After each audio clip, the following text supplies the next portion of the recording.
So once again, the stage is set as Integrity continues its inexorable march toward a splashdown in the Pacific 2 hours from now.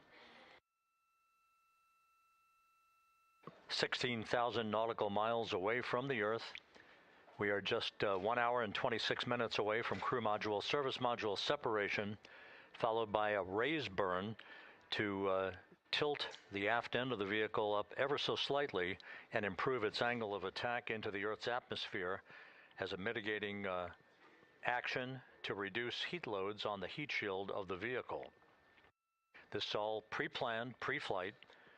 There's no differentiation between what we had designed this mission to do. We are expecting to reach the first traces of Earth's atmosphere at entry interface and 400,000 feet above the planet 1 hour and 45 minutes from now.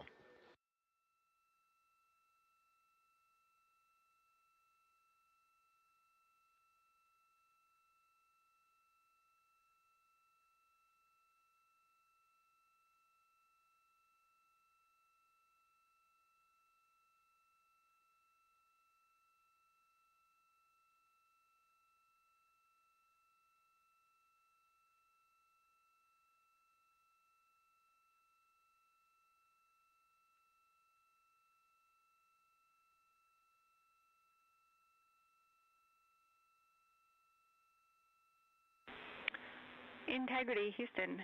Cabin temp cold soaking is initiated. Copy that, Jackie. CO2 is 5.5, and we are still doing good on board. Christina and Jeremy are beginning suit on.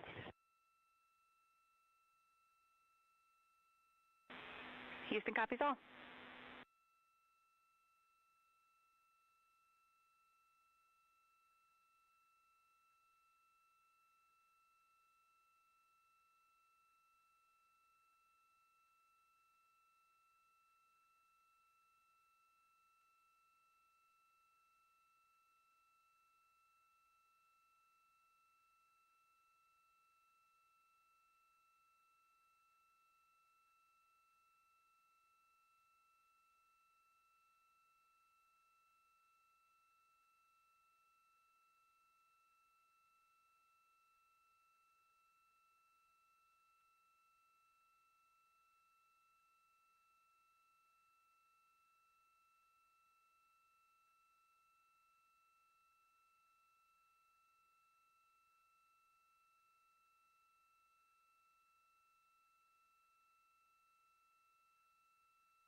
Integrity Houston for entry checklist. Go ahead, Jackie. Reed, with this time to EI, we expect you're about to be stepping into steps 9 and 10 in the entry checklist. In step 10 for the SIP switch config, there are no deltas. No deltas to step 10. Copy all.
This is Mission Control Houston.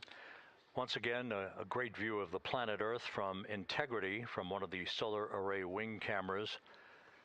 Now just 14,000 nautical miles from splashdown.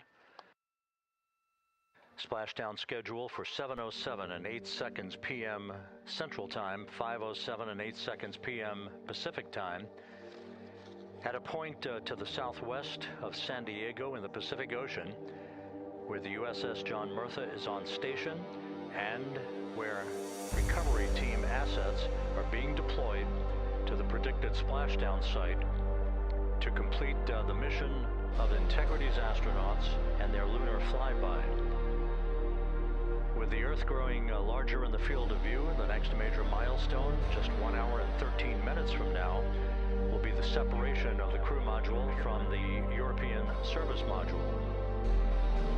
Houston copies. The separation of the crew module will set the stage just 3.5 minutes later. Go ahead. When I was looking at the VFS-SM SEP, it was the exact same time as our predicted SM SEP. Can you just confirm we don't need that to be a touch later?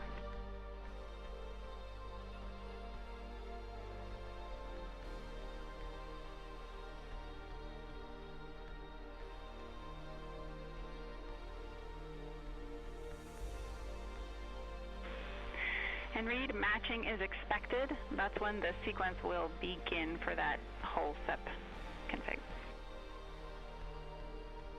Outstanding. Thank you for the verification.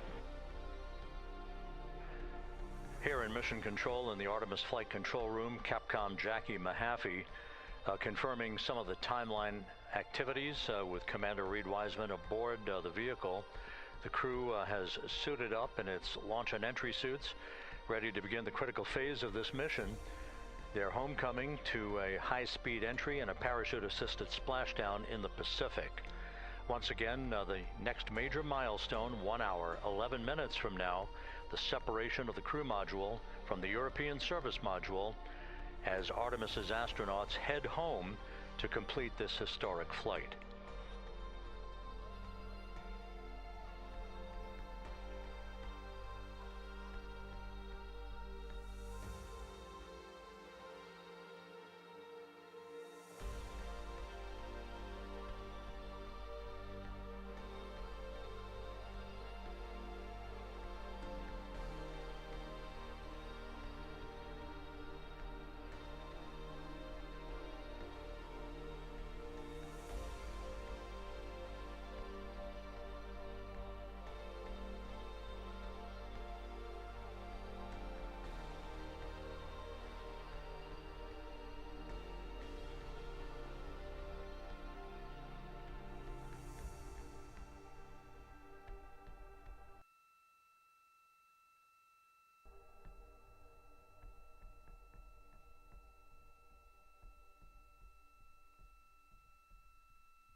de que não tem ar no espaço.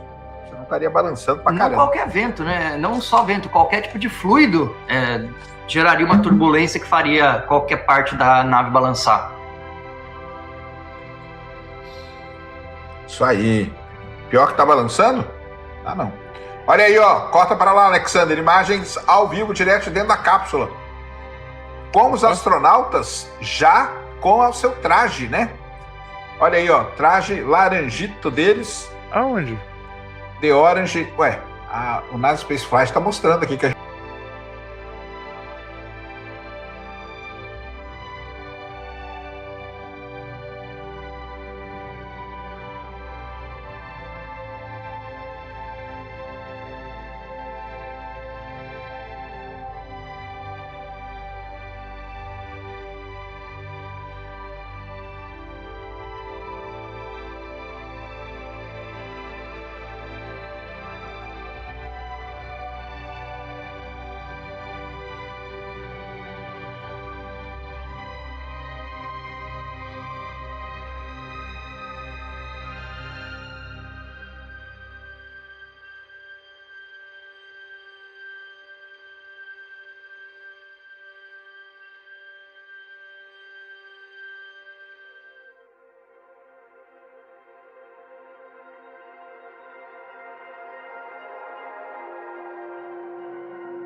Houston, we are ready for entry pad deltas if you got them.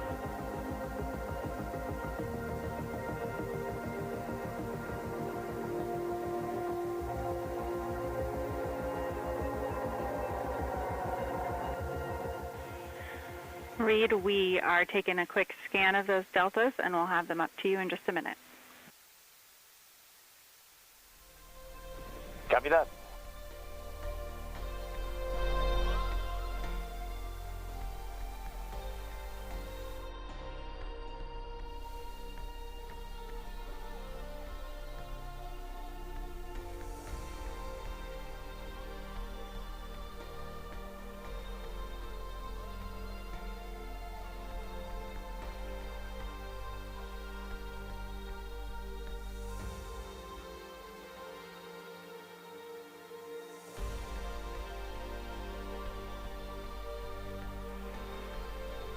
Integrity Houston with entry pad delta.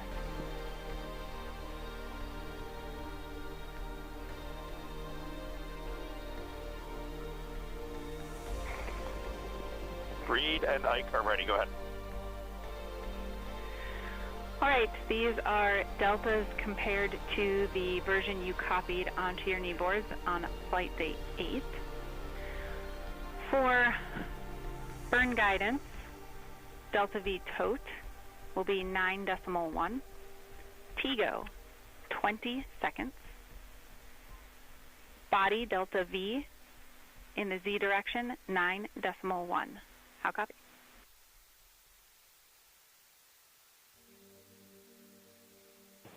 Copy all. In the entry section, total duration, 13:38. That's 1338. And splashdown time, 9 days, 013157.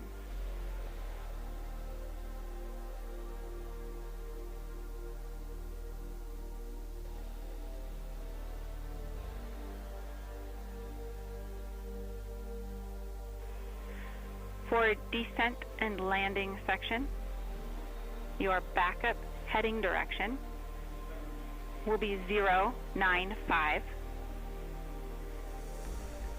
And for the landing site, a couple of changes to weather. First of all, in pressure, inches mercury, 29.95. That's 14.71 psi.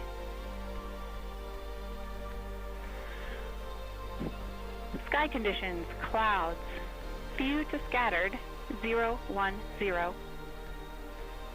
Surface winds, 275 at 6 knots. How copy?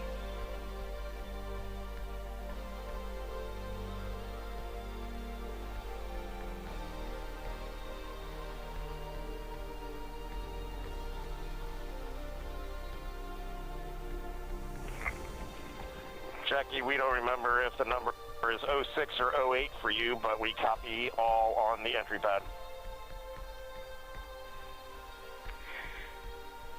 I copy all. And with that, it's a good entry pad, and we can continue in the procedure. And with that, it's a good entry pad, and we can continue in the procedure. Integrity.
Houston integrity, although we've already confirmed it per procedure. Instruction 115 of entry checklist, SM separation ATP is go. Houston copies. Christina and Jeremy are fully zipped and they're working on EBS and then seating up. We copy. Thanks for the status.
Integrity, Starfield maneuvers initiating in a minute and a half.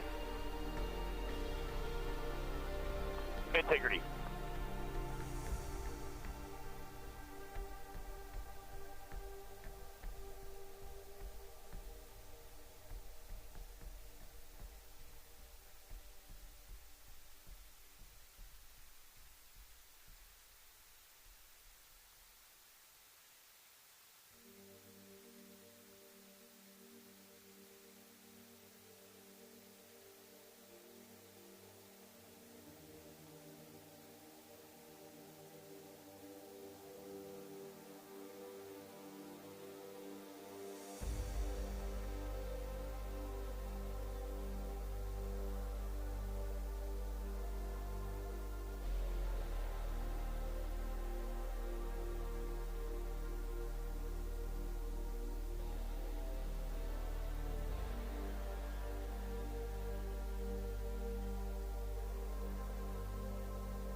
Houston Integrity, we are suit dock complete. Houston, copy.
Houston Integrity for status. Go ahead. Seats 3 and 4 are connecting umbilicals. We're going to be stepping into leak check soon. 1 and 2 will be seated. 3 and 4 will be free float, and we'll configure EPROC accordingly. Houston, copies all.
Houston integrity, all 4 seats are leak check complete.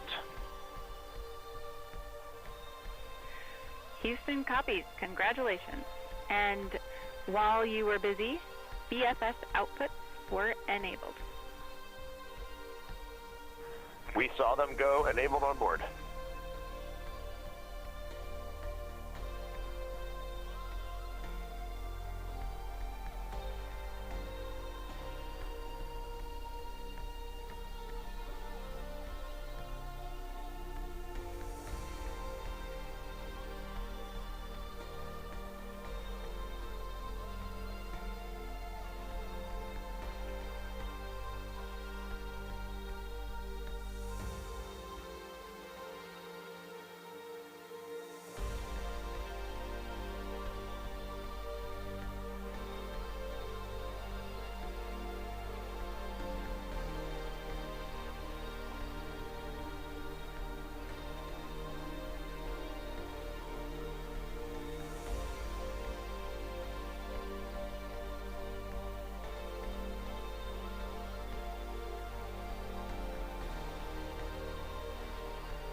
Hey Rob, yeah, the excitement is really building here on the ship. I'm watching right now one of the weather balloons being lofted up from the ship. Again, weather balloons very important for us to make sure that we are tracking the right kind of weather and also the data that's needed for what's called our Sasquatch team. Again, it's a team out of NASA that basically makes sure that the debris that comes off of Orion, again, some of those pieces of the parachute system, make sure that they don't fall on us here in the sea, and also our aerial assets, our folks in helicopters. So watching that float away right now. But with me right now is Captain Eric Kenny.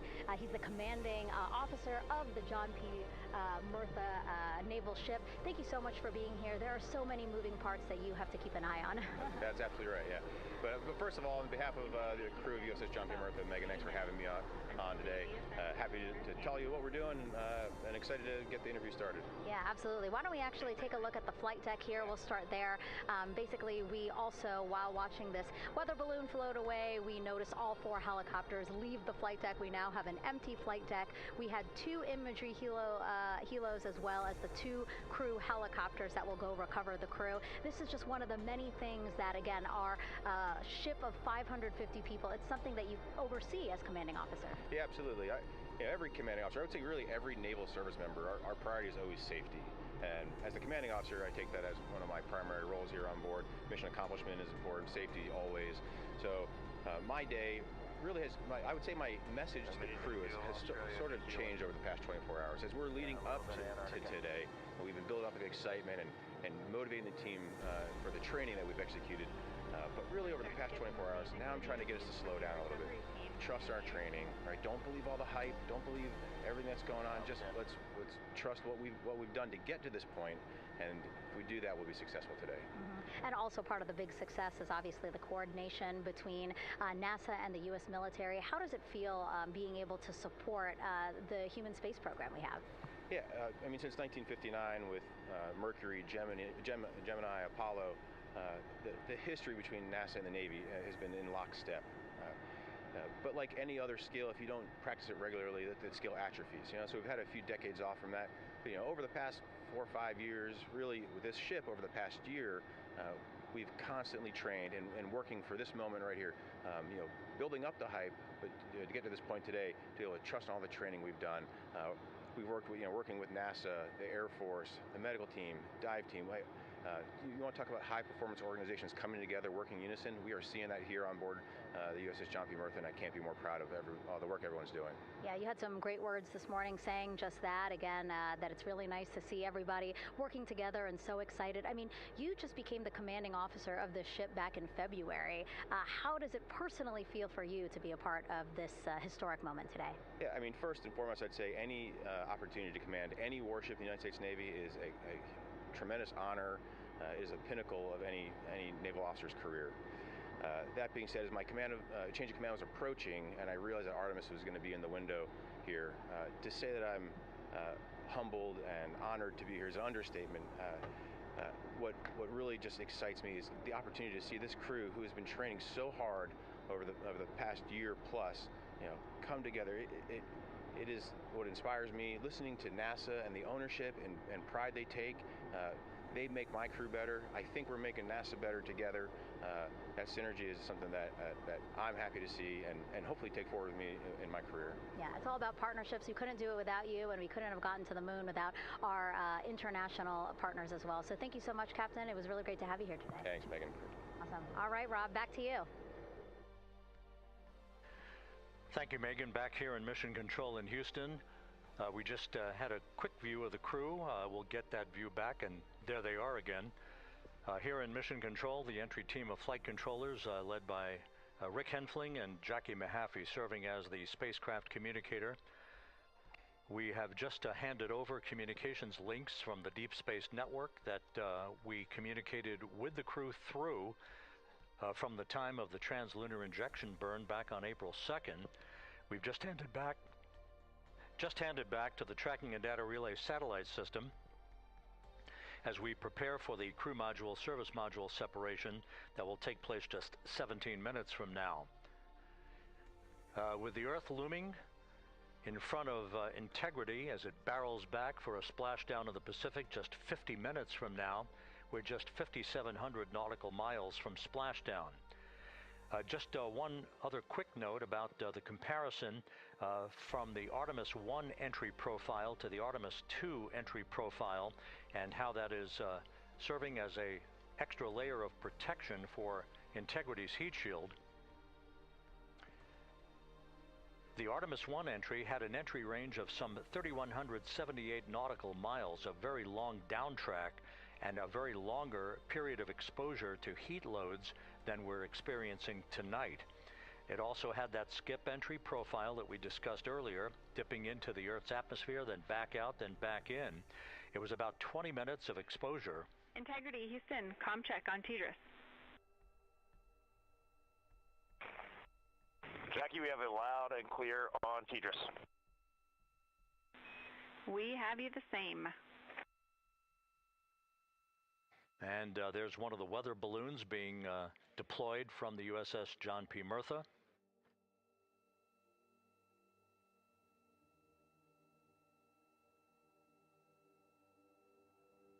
So the Artemis 1 entry had the vehicle... Any update on GPS? We haven't seen it track in yet.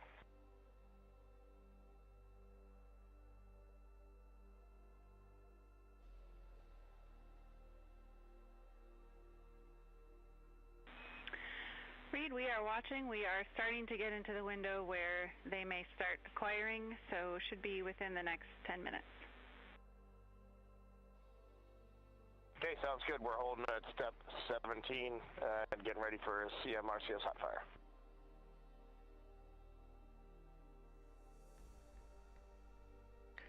And that exchange indicating that we are expecting to acquire data from the GPS system on board. That'll be a navigational tool that will basically tell Integrity's computers that they're on track down the center line of the corridor for the entry interface that will lead them to their splashdown point. Once again, the Artemis 1 entry exposed the heat shield for about 20 minutes of peak heating. For Artemis 2, we're going to reach a downtrack distance of 1,701 nautical miles from the point of entry interface, with just 14 minutes of duration, and it's basically a different angle of attack, a little bit steeper angle of attack that will protect the heat shield from excessive heat loads. So that is the difference between Artemis 1 and Artemis 2, all designed into this mission to gather data, to protect the heat shield, since the Artemis 3 mission and beyond will have a different designed heat shield that will allow that skip entry type of profile to be resumed for all of the future missions coming back from the south pole of the moon when we initiate lunar landings. So we've handed over to the Tracking and Data Relay Satellite System. That's where we'll have communications for the rest of the flight. Just to give you some time hacks here, we're 13 and a half minutes away from crew module, service module separation, and just 17 minutes away from the raise burn, that 19-second firing of the thrusters that will basically be the final fine-tuning of the angle of attack for Integrity as it enters the Earth's atmosphere.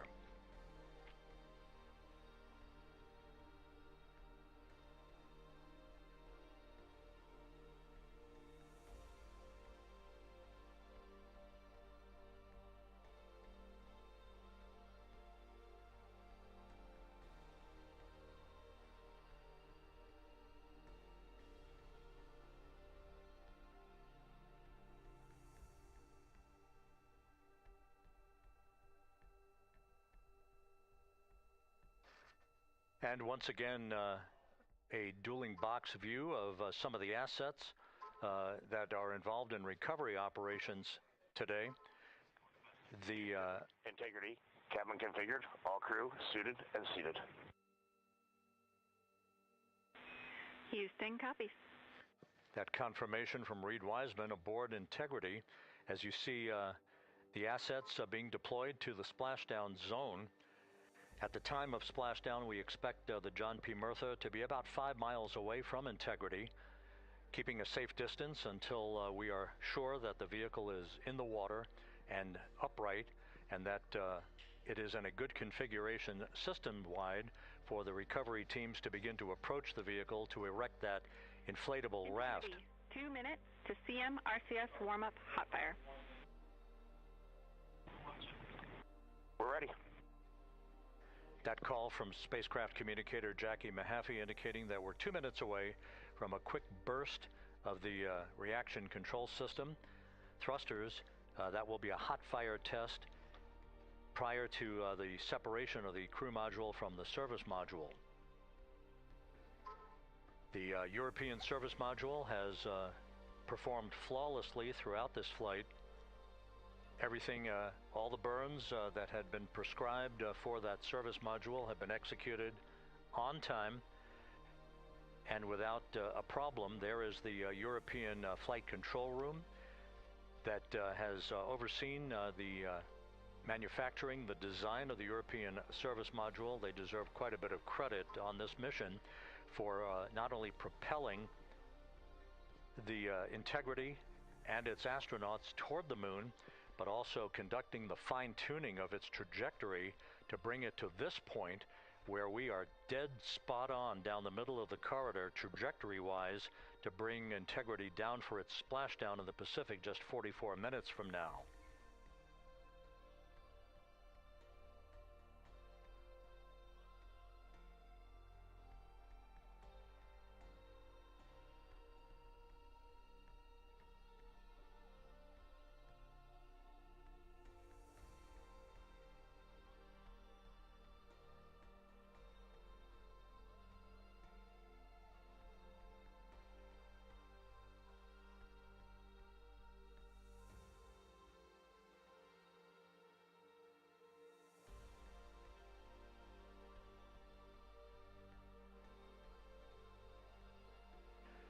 What you're looking at is a computer-generated visualization based on real-time telemetry from Integrity, currently traveling about 16,000 miles an hour.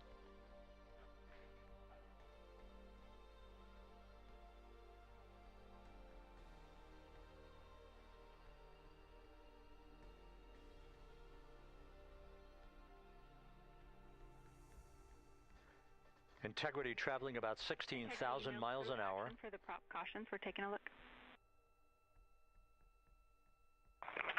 Copy that. Now just about 5,100 miles from Earth.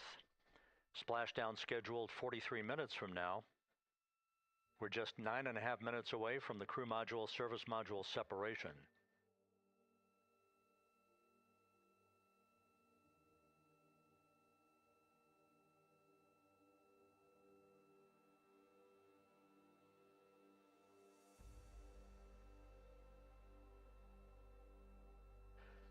We are confirming. Integrity, we are assessing details, but so far looks like a good hot fire. Looks good on board, Jackie. Thank you. And Jackie Mahaffey took the words out of my mouth. I was just about to say that we had a good hot fire test of the thrusters in advance of the crew module service module separation that's coming up just 8.5 minutes from now. This will begin the period in which we will have rapid-fire succession of critical activities on board that will lead to entry interface just 28 minutes from now, where the vehicle will enter the Earth's atmosphere at an altitude of 400,000 feet.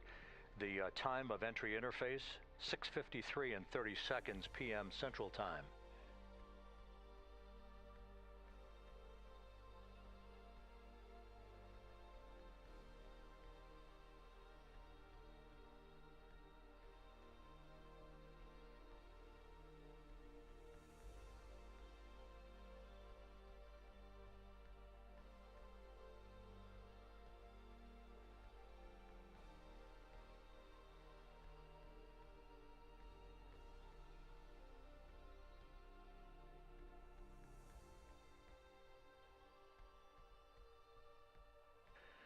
Integrity's astronauts were awakened at mid-morning to begin their entry preparations, and propulsion officer now reports a good hot fire test in preparation for the crew module service module separation.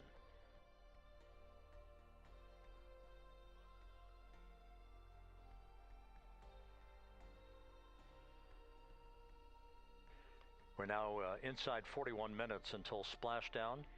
Integrity Houston, we have confirmed a good CMRCS hot fire, and although we are not seeing GPS acquired yet, you can skip the troubleshooting steps in 157 for now.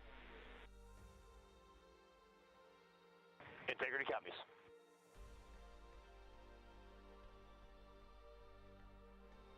That GPS discussion indicating that we will be acquiring navigational data for Integrity through the Global Positioning System equipment on board. We just don't have it yet, but we will. All of Integrity systems are in great shape to support its high-speed entry into the Earth's atmosphere. It, once again, will reach a peak speed of 24,661.21 miles an hour. You're calling GPS. We at least have GPS 1 looking good on board.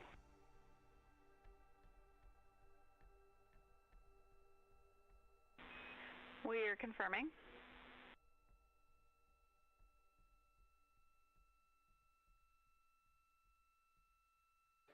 The Guidance Navigation and Control Officer here in Mission Control confirming that we have good lock on GPS data. We are on a communications link now through the Tracking and Data Relay satellite system. Now, following splashdown, we're going to lose that link and go to what's called a VLDR, a very low data rate communications link, so that we can talk to the crew inside Integrity as they are on the water. Integrity, confirm we do see good GPS. We do too, especially GPS 1 is accepting in nav channels 1 and 3. That GPS data is basically telling Integrity's onboard computers its position relative to the Earth, but its trajectory and its orientation according to flight dynamics and the Guidance Navigation and Control Officer is spot on. We have now armed the pyros for the crew module service module separation coming up less than 5 minutes from now.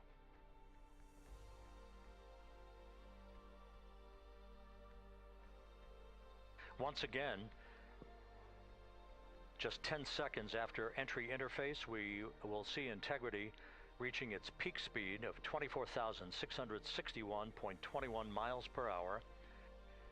That will be just seconds before we begin a 6-minute blackout period. Integrity Houston, your vehicle is in a good config for CM-SM SEP and go for CM raise. Houston, we see the same on board and copy go for CM raise.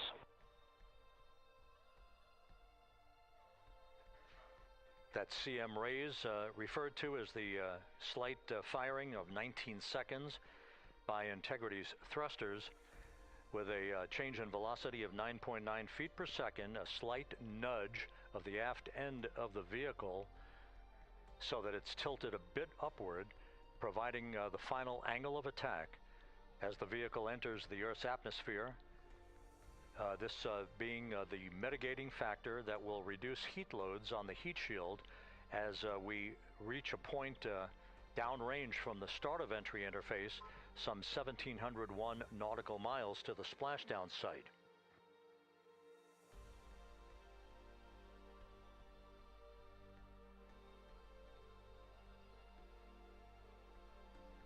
Integrity systems in excellent shape. We are currently 3,300 nautical miles left in this mission. Splashdown scheduled 36 minutes, 39 seconds from now.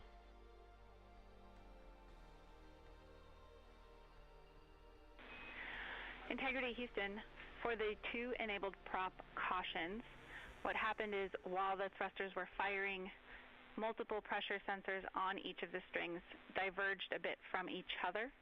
Those limits look to be set pretty tight.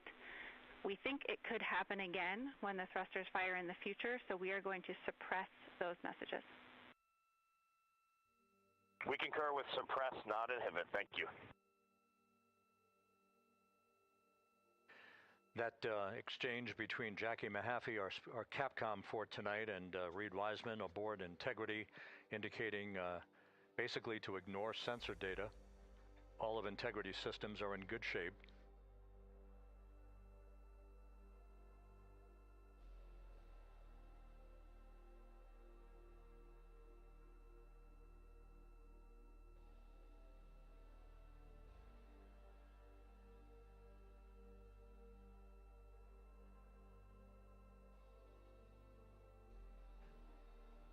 Now, coming up on about 90 seconds till the crew module, service module separation.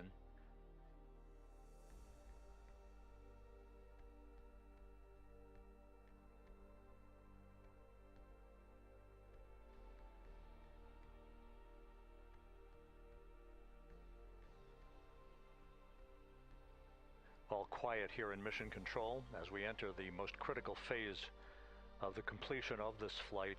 All of the preparatory activities leading up to the vehicle entering the Earth's atmosphere just 21 minutes from now.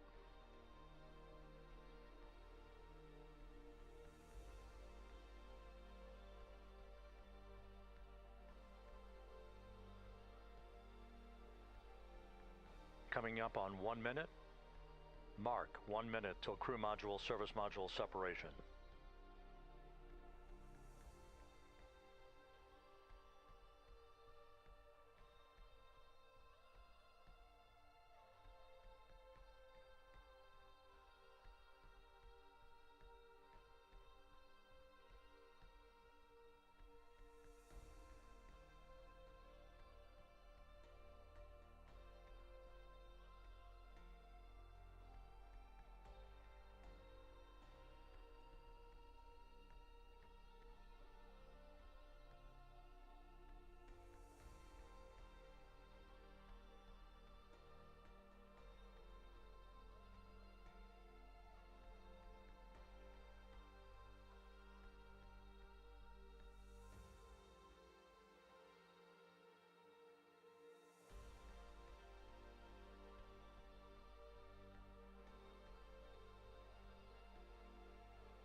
And we have confirmation of crew module, service module separation, and a great view, albeit momentarily.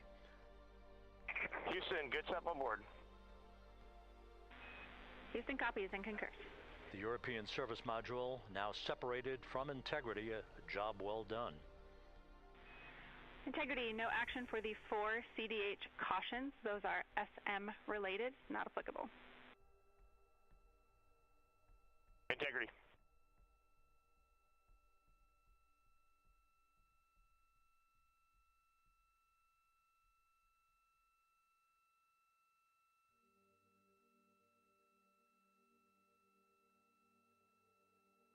So, with Integrity now flying free on its own for the remaining 32 minutes of this mission, next up, the raise burn, a 19-second firing of Integrity's thrusters. GPS 2.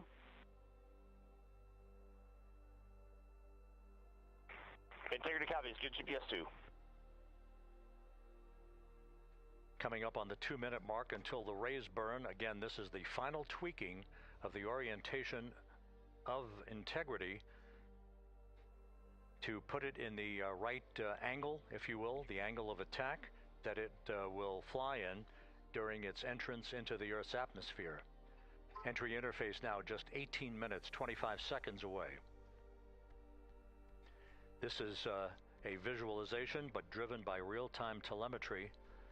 This is the maneuvering of Integrity to the raise burn orientation. Just 2,800 miles from Earth.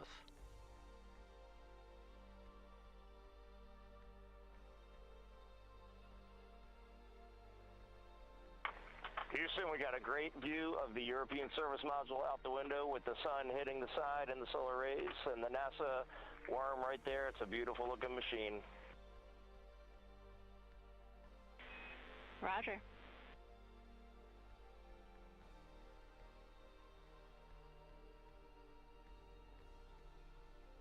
And we have completed the maneuver to the raise burn orientation, 1 minute away from the raise burn.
And the crew module raise burn is underway, a 19-second firing of the thrusters, and we have a completion of the burn.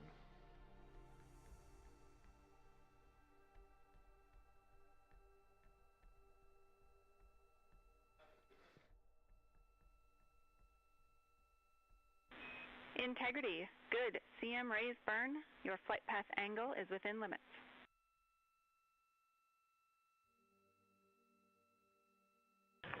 Integrity copies. Looks good on board, Jackie.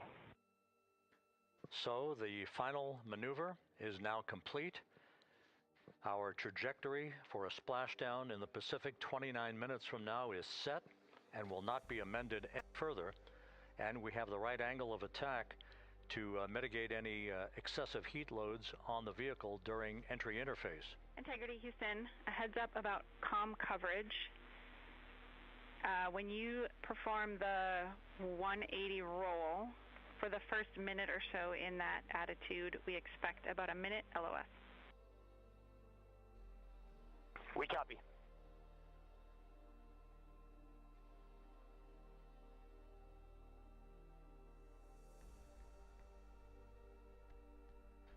So for those who are watching the series of events coming up, we will enter the first traces of Earth's atmosphere 14 minutes 45 seconds from now. 6:53 and 30 seconds is what is pegged for entry interface at an altitude of 400,000 feet, traveling at approximately 34,800 feet per second, range to touchdown or splashdown 1,701 nautical miles. 24 seconds after entry interface, we will enter a 6-minute blackout period in which we will lose communications with the crew. This is expected due to the buildup of plasma around the vehicle. That's an ionization effect due to the collision, if you will, of the velocity of the spacecraft with the friction of the Earth's atmosphere. That 6-minute blackout is expected to begin at 6:53 and 54 seconds p.m. Central Time. During that period of time, we will reach our peak speed of 24,661 miles per hour. That comes just short, based on unofficial data from the flight dynamics officer right now, will come just short of the velocity record set by Apollo 10 of 24,791 miles per hour in 1969. We expect peak heating on the vehicle at 6:54 and 52 seconds p.m. Central Time, a minute and 22 seconds into entry interface. At that point, we will be just 204,000 feet above the Earth, traveling at 33,000 feet per second. The blackout period is expected to last 6 minutes. We expect that blackout period to end at 6:59 and 55 seconds p.m. Central Time. From the end of the blackout period until splashdown, it is just 7 minutes, at which point we'll start deploying the series of parachutes to slow integrity down to an ultimate splashdown velocity of just 19 miles an hour. We see the same, waiting for the 180 rolls.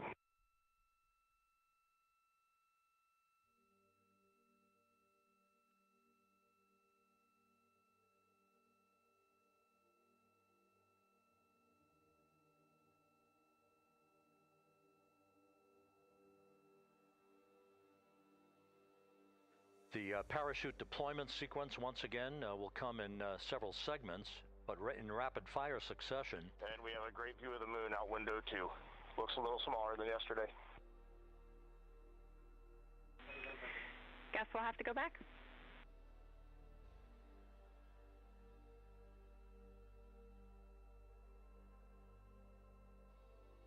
Reed Wiseman and Jackie Mahaffey exchanging discussion on a view of the moon that Integrity's astronauts are seeing in the final minutes of this mission that will be completed with splashdown just 25 minutes from now.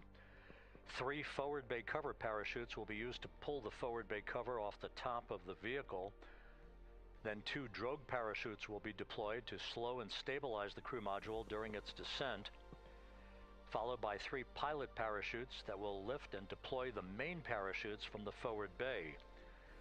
The final sequence will have 3 main parachutes deployed.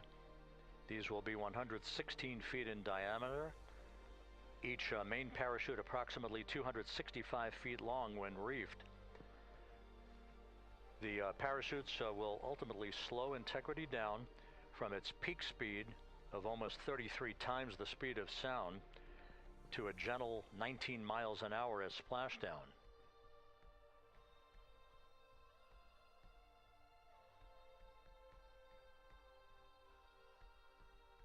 The vehicle is now currently in a roll to the proper attitude for entry interface. Our trajectory is right on according to flight dynamics.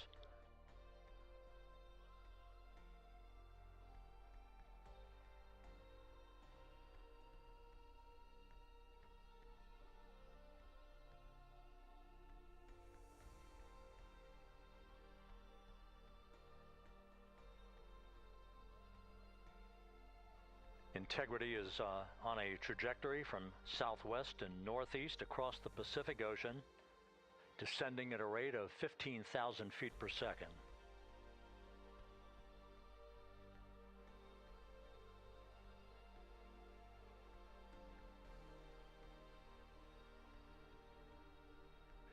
Range to touchdown 4,300 nautical miles, all the systems in excellent shape.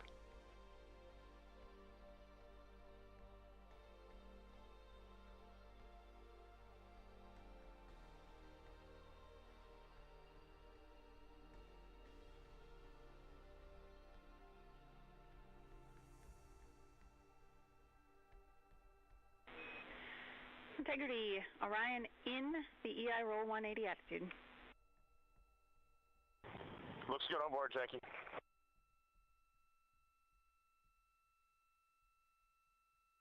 This view out of one of Integrity's windows. We had a call for 3 good baros. Those are barometric pressure sensors that feed altitude and rate of descent information to Integrity's computers that will trigger the parachute deployment sequence. We are less than 9 minutes away from entry interface, 22 minutes from splashdown.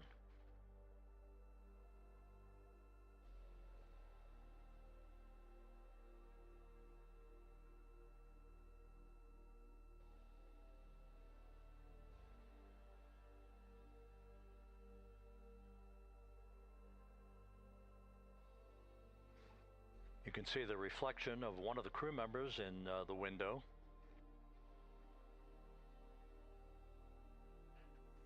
Out in the Pacific, the weather conditions remain go. Just a few clouds, some scattered clouds, winds at 10 knots, wave heights just about 4 feet. A gentle day in the Pacific for the homecoming of Integrity's astronauts.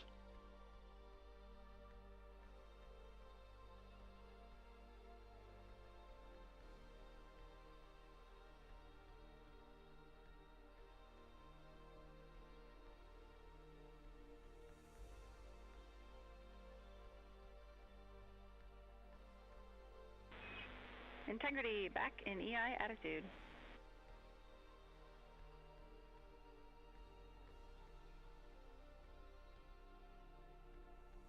We see the same on board, Jackie.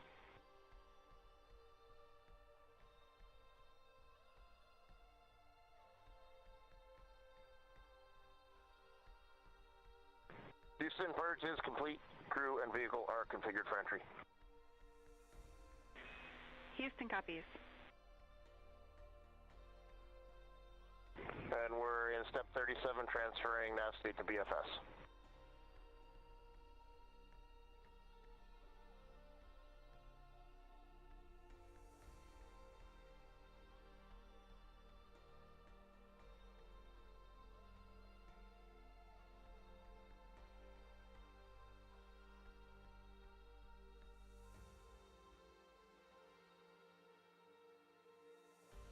And Houston, in instruction 509, we are not below 0.2.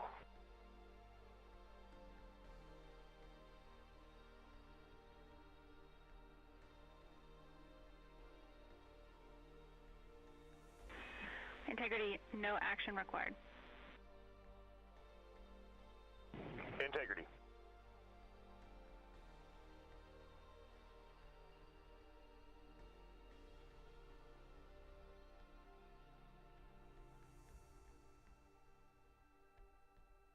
Now 6 minutes away from entry interface, we will hit the first traces of Earth's atmosphere at an altitude of 400,000 feet, traveling about 34,882 feet per second. Range to splashdown at that point will be 1,701 nautical miles.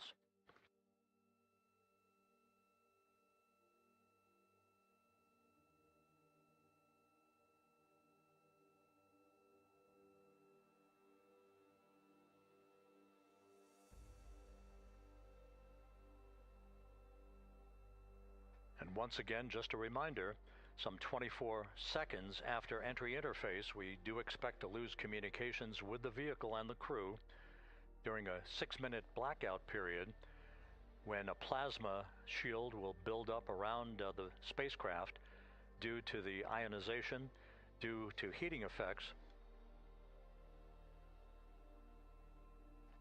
And Flight Dynamics has just confirmed we will have a blackout period of exactly 6 minutes in duration. And once again, that's due to the fact that a plasma buildup around the vehicle will prevent communications and data, so we will not be able to talk to the crew members at that time, nor will we receive data here in the flight control room. Houston, everything is looking good on board. Just confirm no pre-EI downloads. Houston concurs. That blackout period to begin at 6:53 and 54 seconds p.m. Central Time, and again will last about 6 minutes in duration.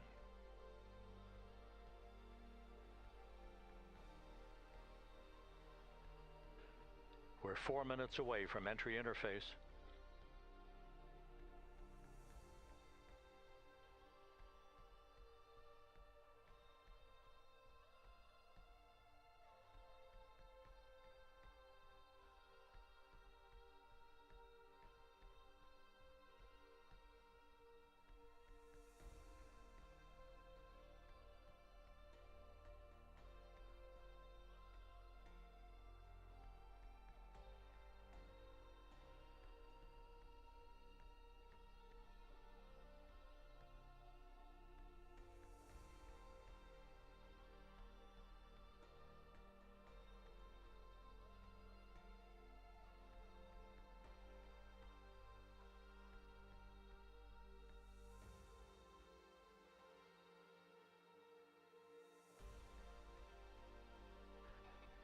This view from Integrity as it crosses from southwest to northeast across the Pacific Ocean, 3 minutes from entry interface.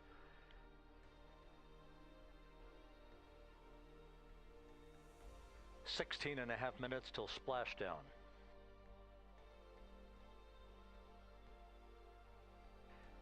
The USS John P. Murtha and the recovery team is on station and in position, as are the airborne imagery assets that we hope to receive imagery from as Artemis enters the Earth's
menos de 2 minutos.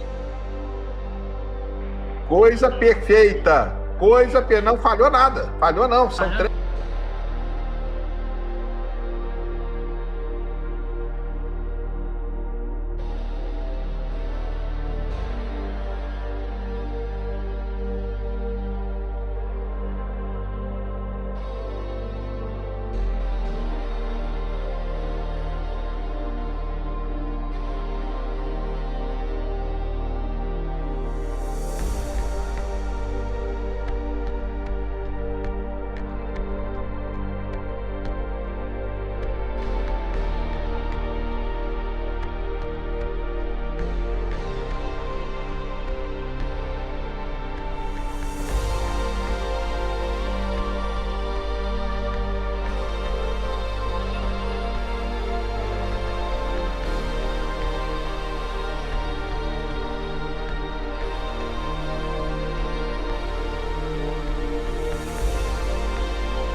Integrity, Houston, with no joy on SAR and SAT phone, we'd like you to command an additional 15 minutes for a total of 30-minute power down delay.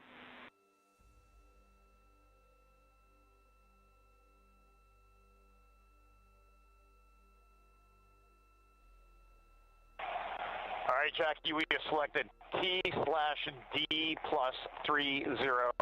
No joy on SAR radio or sat phone. And stand by, we have the master diver on SAR radio. Please hold comms.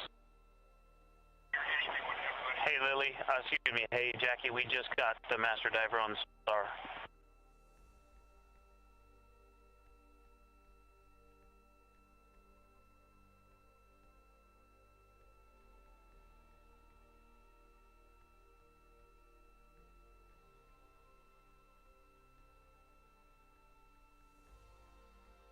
A good view of one of the fast boats. Integrity, Houston, if you are happy with your comm with Master Diver, you can go back to the 15-minute power down. Okay, stand by. Yeah, we'll confirm here in a second. The crew on board Integrity coordinating with the flight control team in Houston here in Mission Control on the timing of the power down of the vehicle, which will be the precursor to the recovery teams approaching the spacecraft. There are no issues with Integrity. We've had a bit of broken capability in establishing a SARSAT or satellite phone communications capability between the crew on board Integrity and the recovery team. That will get sorted out here shortly. There's plenty of cooling on board Integrity, so there's no rush to begin the power down. I tried to call you on the sat phone and not getting an answer there either. Concur. We haven't had anything come through.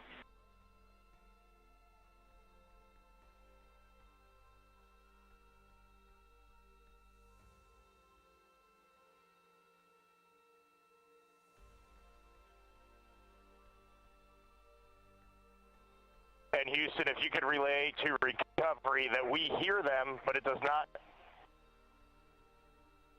appear as though they are hearing us.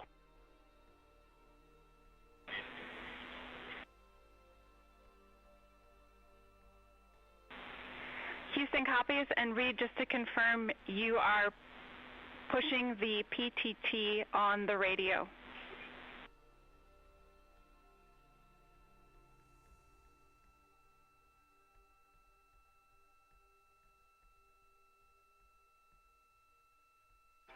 So as we continue to sort out the communications between Integrity and the recovery teams, we are standing by for the initiation of the power down procedures that, as you see, the recovery teams are moving towards the side of the capsule.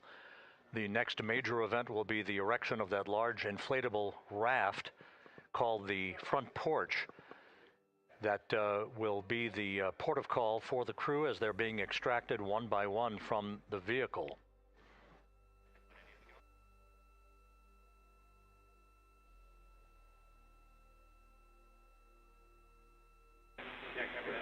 Integrity, Houston, for sat phone, we are going to attempt to call you.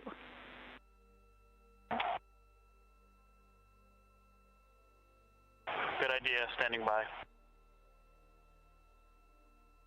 And Jackie, yes, we are pushing the push to talk, the two buttons on the left side of the radio below the up-down arrows. We are utilizing them. I'm rebooting the radio to see if we get good comms. Okay, we copy all, and just to confirm, you are seeing that you're touchdown plus 3030 for power, correct? That's affirmative.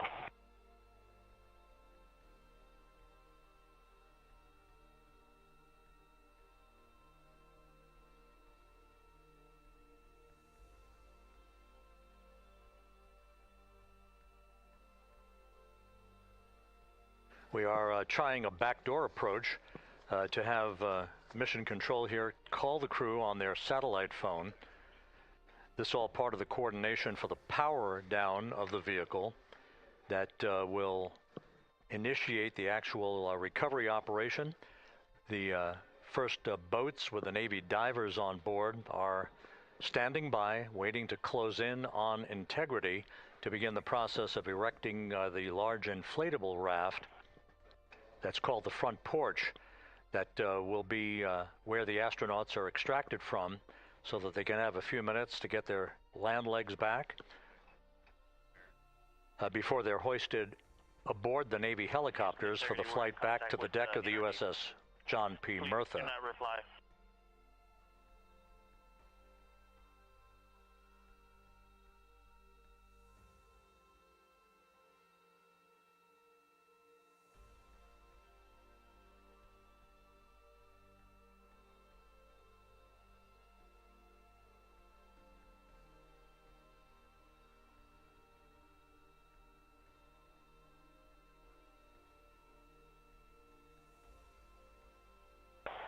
And Houston, please don't reply. NRD, very weak,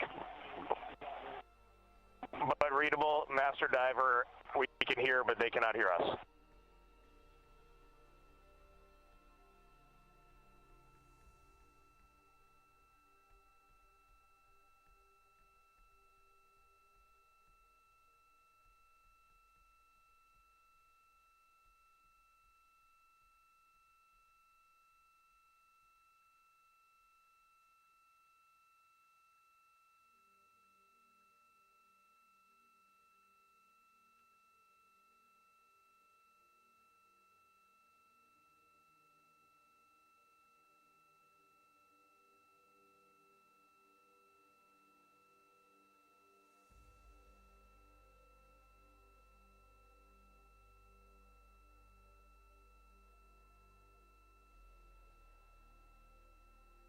And Houston on OE1, is there any chance to tie us into NRD?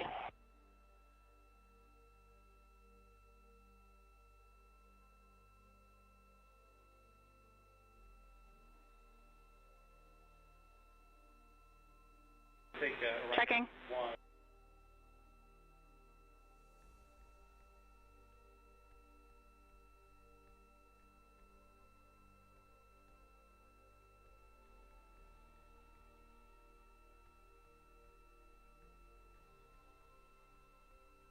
This is Mission Control, Houston.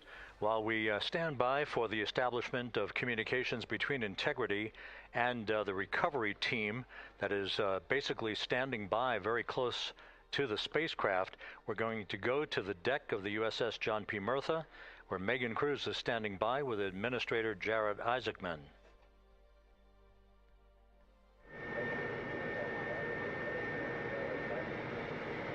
Hey, Rob, yeah, just such an honor to be able to be here on the ship, to be able to share and experience this moment with everyone together. And of course, as you just said, yes, here with NASA Administrator Jared Isaacman. Administrator, how did you feel getting to witness this and seeing NASA at its best?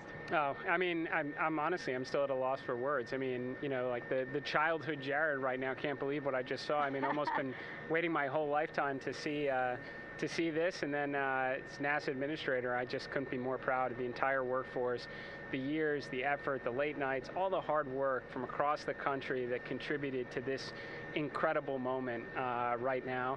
And yeah, incredibly grateful too for our teams here on the John P. Murtha right now. Yeah, look at them behind us here. Got everybody. Hey, what do you guys think? We just brought some astronauts back from the moon, huh? Unbelievable. Awesome. Thank you. Yeah, so grateful to the Navy, the sailors that are here, the NASA teams. I mean, this is a joint effort that's on their way right now. These recovery forces are getting out to our Orion spacecraft, to Integrity, to get our astronauts back on the ship safely. Yeah, and this is not just an accomplishment for NASA. This is an accomplishment for humanity. Again, a historic mission to the moon and back. How does this make you feel, and what do you hope people take away from this?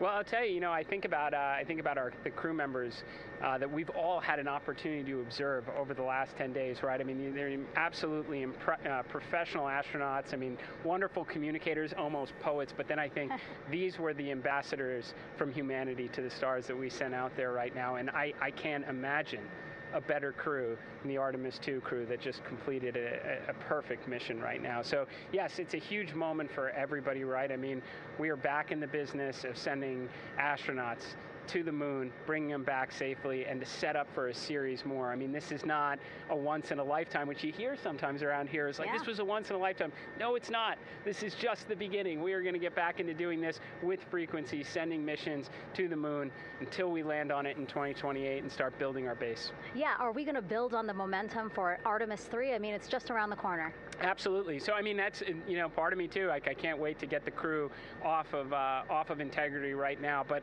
also getting Integrity back on this ship so we can start taking a look at it, because all that data is so precious to us right now. I mean, we are going to definitely want to take a good look at the thermal protection system. We're going to want to download all the data they couldn't transmit back to us and use that to inform Artemis 3. But we're already making progress, right? You had SRB segments already showing up at KSC. Core stage for Artemis 3 is rolling out on April 20th. We're getting Mobile Launcher 1 back in vehicle assembly building. So yes, there is a lot to celebrate right now on a mission well accomplished for Artemis 2, and at the same time, we got to start getting ready for 3. Amazing. And last question, you know, for people who joined us for all 10 days to see what we can accomplish together with our international partners, what do you think about the fact that we're going to keep doing this more and more and more? It's incredibly exciting. I mean, yes, it's the contributions, like the best and brightest across the NASA workforce from across the country, our industry partners, our international partners. We had a Canadian Space Agency astronaut on board in Jeremy. We had the European Service Module. And you think, in the days leading up to this launch, I mean, 48 hours prior to launching Artemis 2, I was meeting with the Italian Space Agency. We signed a memorandum of understanding to build a habitation module on the moon. I mean, you have countries, all of our allies and partners coming together saying, we are committed to this effort, we are returning to the moon, we're doing it to stay, we are building that enduring presence, we are going to master the skills on the surface of the moon so someday we can undertake missions to Mars. It's just an incredibly exciting time, and we're not going at it alone, we're bringing everybody along with us. Absolutely. And speaking of everyone, one more time, we're going to ask the crew here, you guys ready to land on the moon?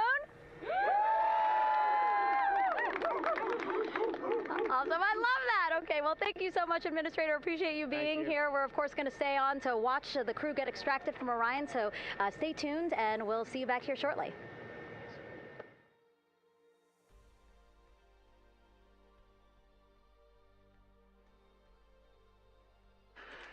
Thank you, Megan, and thank you, Administrator Isaacman. We are in the process of working to establish that communications link and to establish the procedures that will lead to the power down of the spacecraft, which is gently bobbing in the Pacific following a bullseye touchdown that occurred at 7:07 p.m. Central Time, 5:07 p.m. Pacific Time, 2.5 hours before sunset in the Pacific, southwest of San Diego. We have once again heard from the crew during that interview opportunity with the administrator, and we have 4 healthy crew members on board.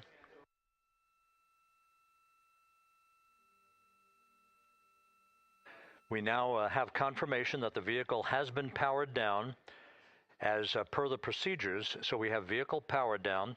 And the flight control team here in Houston, Flight Director Rick Henfling, has handed over mission authority to the Exploration Ground Systems team out in the Pacific. Now, we will physically not get off console with this team until the crew has been extracted into the front porch, that inflatable raft that will be erected along the side hatch of Integrity. So we're standing by for that in the next step in the recovery procedures. But everything is in great shape, and we have 4 healthy crew members on board the vehicle.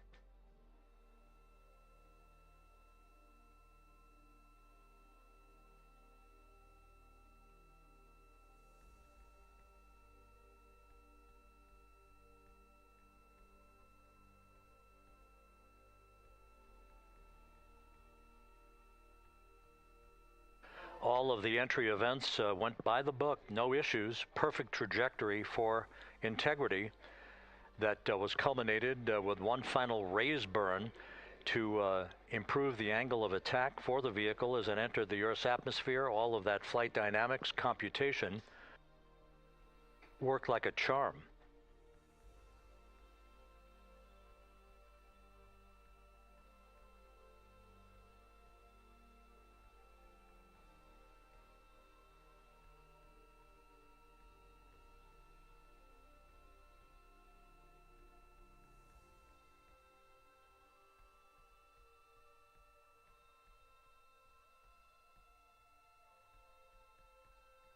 So we are standing by for the recovery team to approach integrity and begin the process of erecting that inflatable raft called the front porch, which will see the crew members be extracted from the hatch of Orion into that inflatable raft before they're hoisted aboard two Navy helicopters in a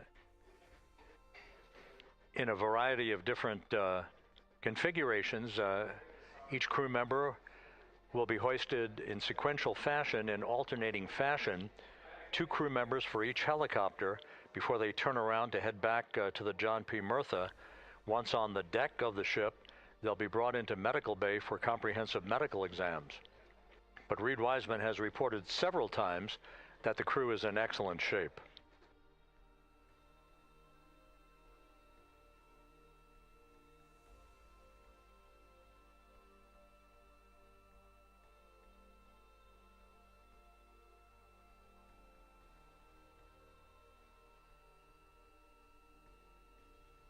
So just to recap, it has been some 26 and a half minutes since the splashdown of integrity in the Pacific.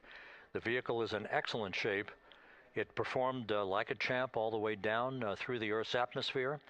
All of the vehicle functions were checked off in excellent trip hammer fashion. The parachutes all deployed as planned, splashdown occurring at 7:07 p.m. Central Time, 5:07 p.m. Pacific Time.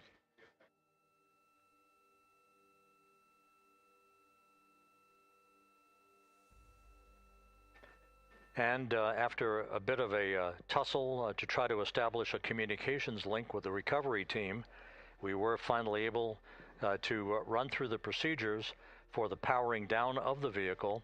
We've handed over mission authority to the Exploration Ground Systems folks out in the Pacific, and the recovery team will be approaching the vehicle shortly to erect the inflatable raft called the front porch before opening the hatch to integrity to bring the crew members onto that raft before they're hoisted onto two Navy helicopters, two crew members for each helicopter, before they're flown back to the deck of the USS John P. Murtha.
This is Mission Control Houston. After talking to the flight dynamics folks, we have a bit of a refinement on the splashdown time for you. Their computation shows a splashdown time of 7:07 and 27 seconds p.m. Central Time, 7:07 and 27 seconds p.m. Central Time.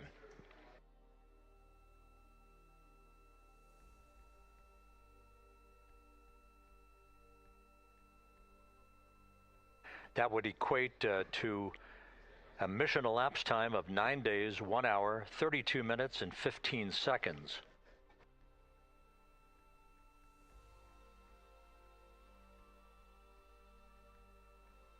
Once again, from Flight Dynamics, a splashdown time of 7:07 and 27 seconds p.m. Central Time. That would equate to a mission elapsed time of 9 days, 1 hour, 32 minutes, and 15 seconds.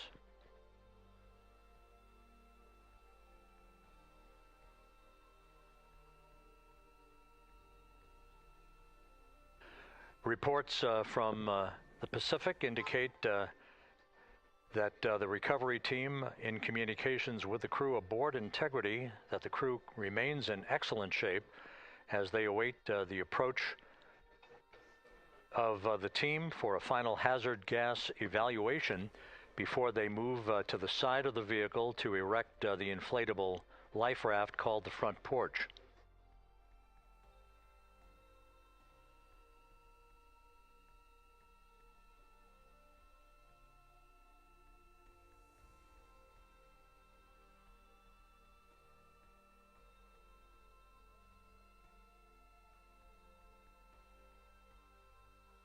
Again, no issues with Integrity. The vehicle is powered down.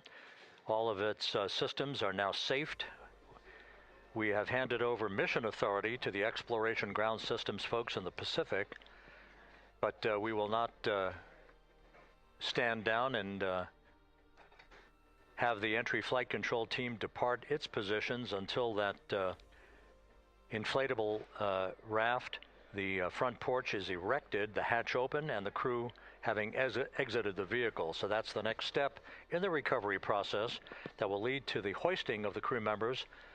For 2 crew members for each helicopter, they'll be hoisted to a pair of Navy helicopters that will then fly a short distance back to the USS John P. Murtha. What you're looking at is one of the fast boats circling the vehicle to make a hazard assessment.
This is Mission Control Houston. Once again, you're watching the initiation of the recovery of the Artemis crew aboard Integrity.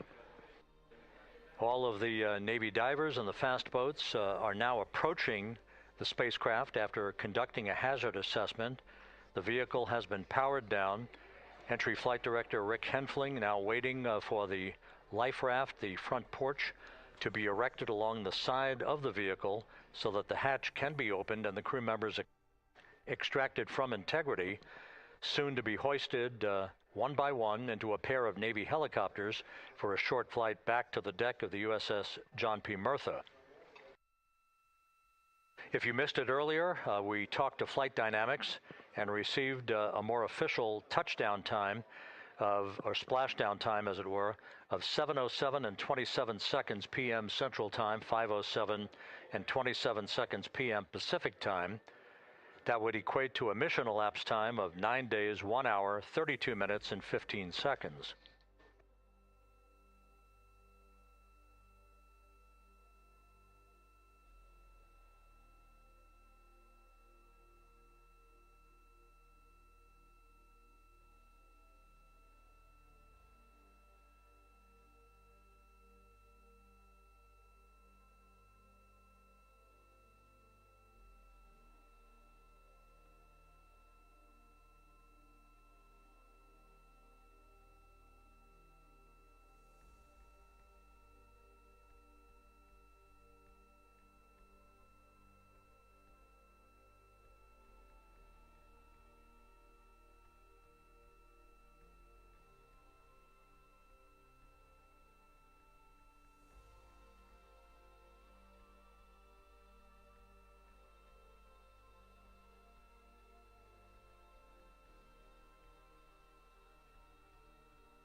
Continuing to get excellent views from the imagery assets out at sea in the Pacific of Integrity. We continue to get good reports from the landing and support officer, who's in contact with the recovery team, that the crew is in excellent shape, no issues. They're just currently biding their time, waiting for the front porch to be erected. We have no hazardous hazard gases and no hazardous situation with the vehicle. It performed perfectly all the way down from entry interface to its splashdown in the Pacific at 7:07 and 27 seconds p.m. Central Time. And as you can see, the first phalanx of recovery personnel now pulling up alongside of Integrity.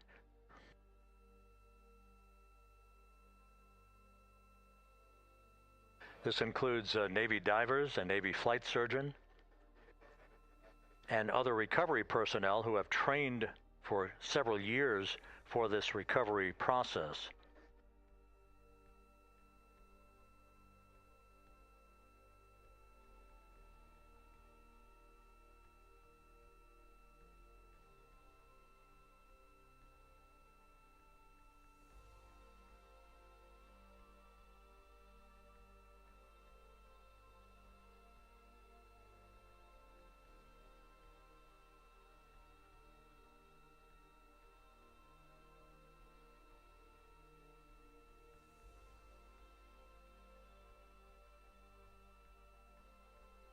At this hour, some 41 minutes following splashdown, the vehicle has been powered down. There's no hazardous gas emanating from the vehicle. That's why the first team of recovery personnel has been able to pull alongside Integrity, and the reports continue to come in that the 4 astronauts are in excellent shape.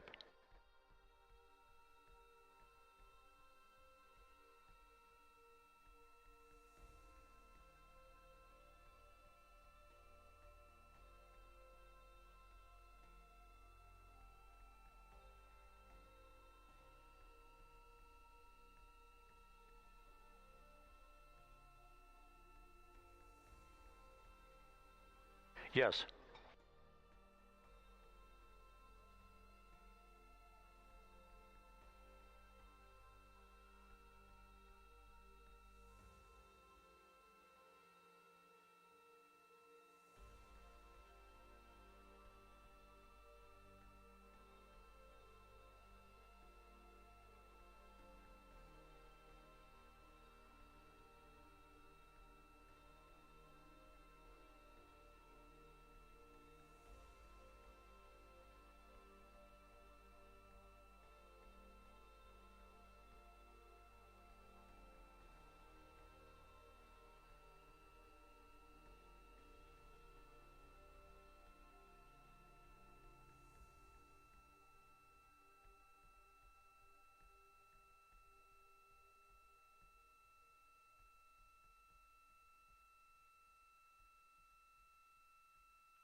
This is Mission Control Houston, continuing to watch the initiation of the recovery of Integrity's astronauts.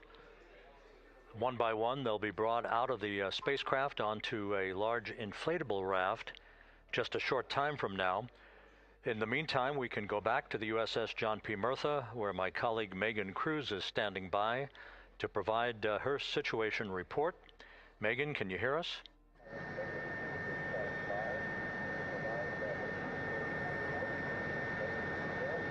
Hey, Rob. Yes, I can hear you. Thank you. Yeah, we're back here on the bow of the recovery ship where there are still plenty of people peering out into the water. We are not very far from the action everyone is seeing on their screen now. The Orion spacecraft, Integrity, in the ocean, surrounded by a number of recovery boats.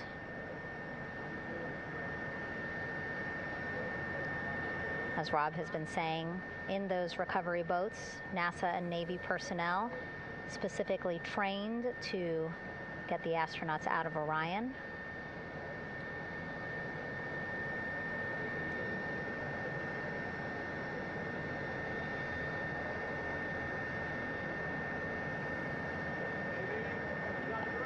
In some of our wide shots, you can probably see that there are 6 boats out in the water. More than 40 people out in the water right now on those boats.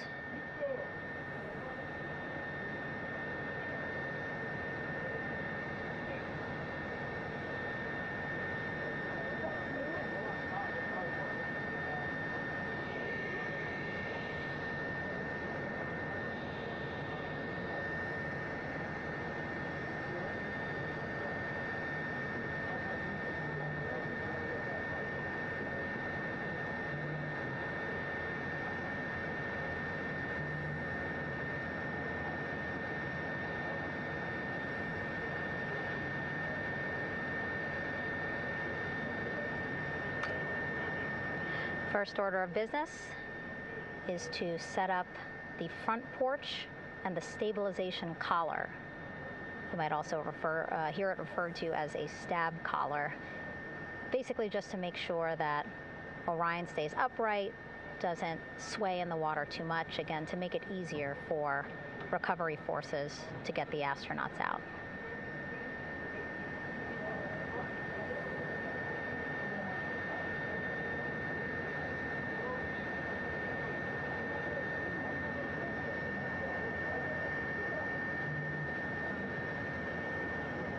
Again, we splashed down in the Pacific Ocean just after 5 p.m. Pacific time here. It's a requirement by NASA to be able to get the crew out of Orion within 2 hours of splashdown. So doing great on time so far. Plenty of time. No rush either. I was speaking to NASA flight surgeon Rick Schuring earlier in this broadcast, and he said to me, no rush to get the crew out. Just want to make sure that they're feeling good. And whenever they're ready to take their step out of Orion and onto that large raft, the front porch, folks will be ready.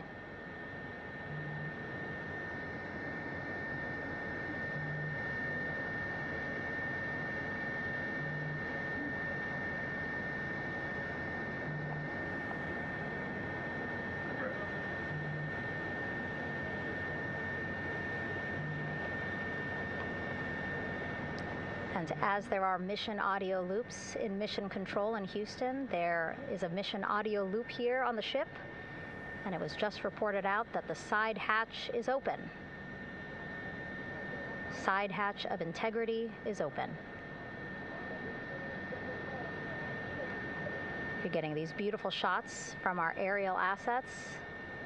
The ship itself, where I'm on, just 3,000 yards away.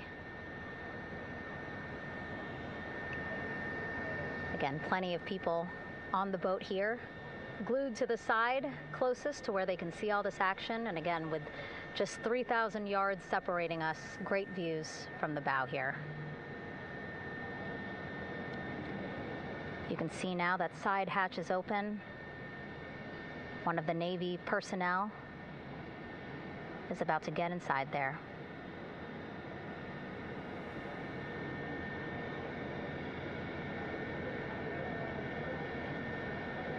In they go. In total, 4 will go into Orion. So it'll be a little bit of a tight squeeze, but the goal is to have a recovery personnel with each astronaut assessing them.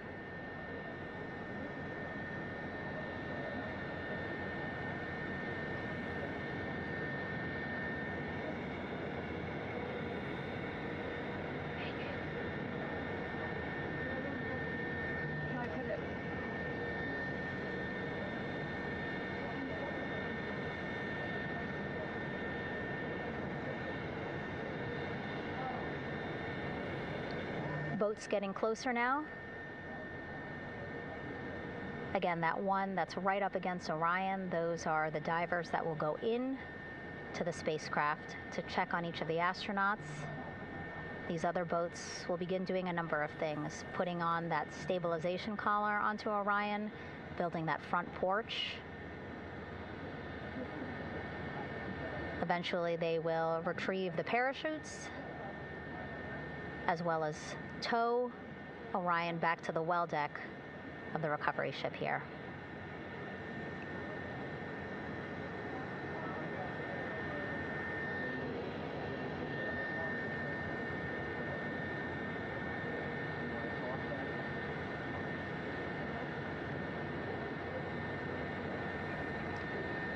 And so as we wait for the Navy and NASA personnel to get their assessment of the crew inside of Orion, why don't we toss it back to Rob for an update? Yeah, thank you, Megan. Here in Mission Control, Flight Director Rick Henfling and the entry team of flight controllers still on duty. The vehicle has been powered down for some time now. There are no hazardous gases emanating from integrity. That, of course, allowed the recovery personnel to approach the vehicle and then open the hatch to begin the initial medical assessment of the crew, as you just indicated. Now we're standing by for the erection of that inflatable raft, the front porch, alongside of the vehicle that will enable the crew to be extracted one by one onto the raft, have a moment or two to get their land legs back before they're hoisted into two hovering Navy helicopters, 2 crew members for each helicopter, for a short flight back to the deck of the USS John P. Murtha.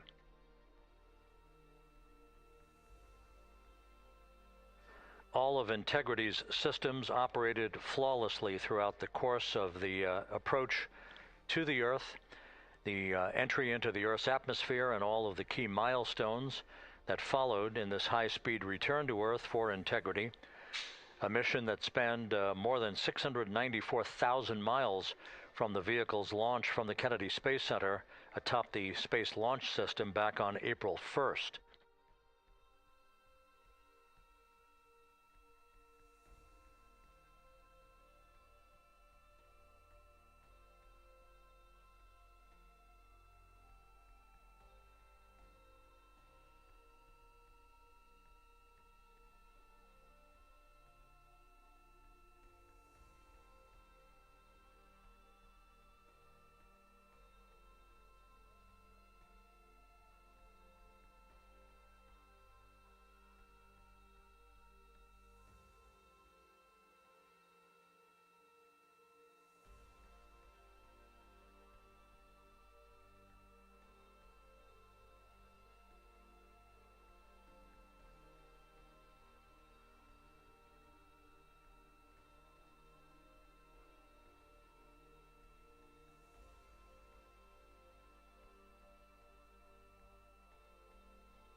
As we mentioned at the top of the broadcast, the last time that the Apollo program saw a splashdown in the Pacific was Apollo 17 back on December 19th, 1972. So for the first time in 53 and a half years, we have reenacted that with the arrival of Integrity's astronauts as they flew around the moon in that historic lunar flyby that began with a trans-lunar injection burn that took them out of Earth orbit following 24 hours of a high Earth orbit trajectory. The high Earth orbit trajectory enabled flight controllers here to have a full 24 hours to evaluate the systems on Integrity and the condition of the crew before they would commit to flying to the moon.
With the side hatch of Orion having been opened to set the stage for the erection of the inflatable life raft, known as the front porch, to be erected alongside the spacecraft for the extraction of the crew.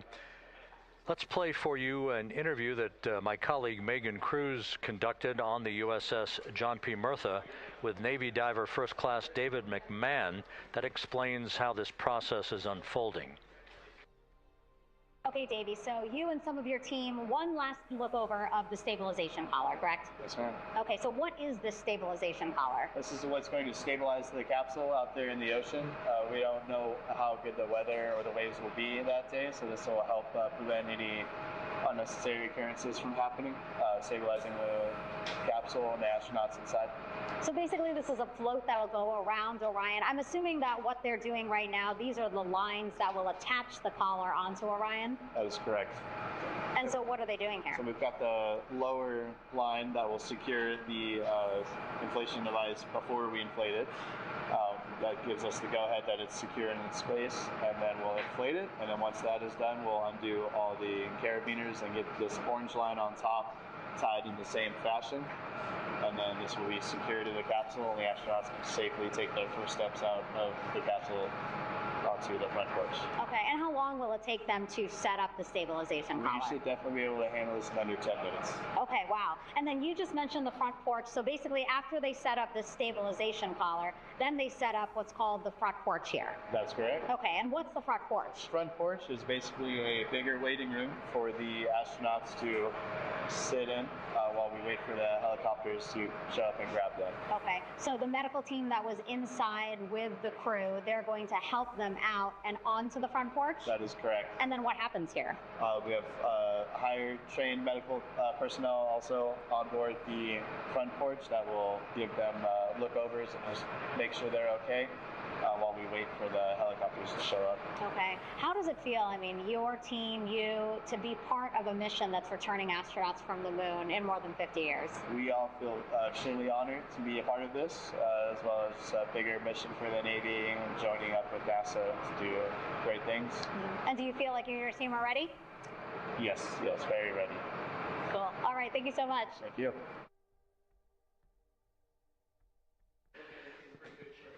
Once again, the recovery operations are continuing out in the Pacific. We shortly should see that life raft, the front porch, erected alongside the side hatch of the vehicle.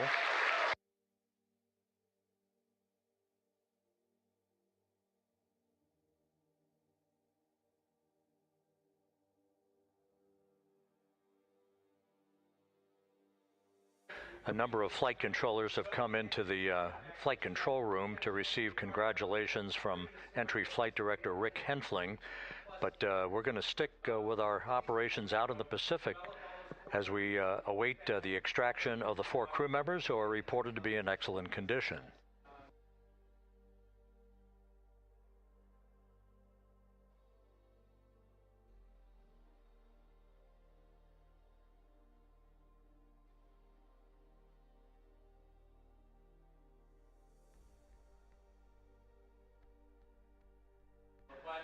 Again, while we stand by for that front porch to be erected alongside of the side hatch of the vehicle, let's go back to the USS John P. Murtha and Megan Cruz. Megan?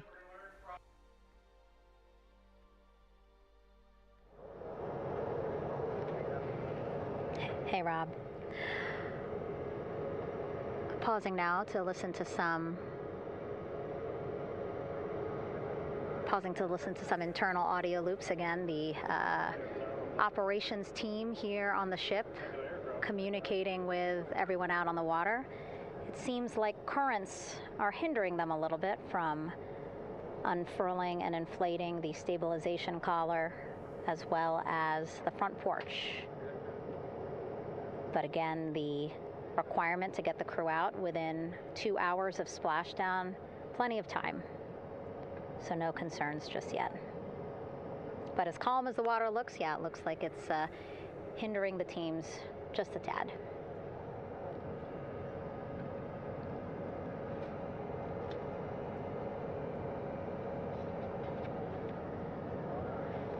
You can see in some of our shots that side hatch still open. Again, inside there are now 8 people inside. 4 divers, Navy divers, all with medical training, each assigned to an astronaut each. Making sure that they're comfortable, feeling good.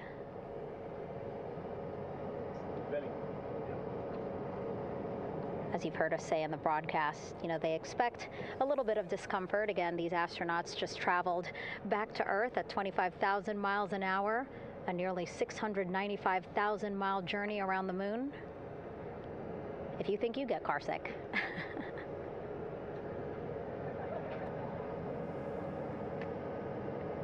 Again, 6 boats out there, lots of gear with them, just in case, right? As we said, the crew reported feeling great, but again, all those folks out there in case they weren't, right? NASA is all about making sure we think about every situation that can happen, and so of course wanted to be ready in case any of our astronauts needed more medical attention while out there in the water.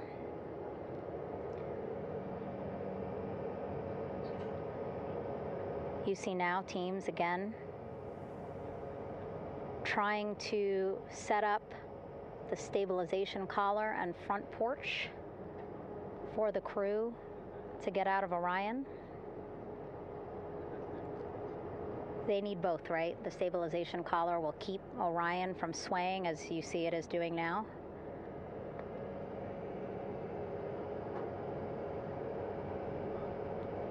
And then they will connect the front porch to the stabilization collar so that the crew can take 2 steps and they will be in the front porch.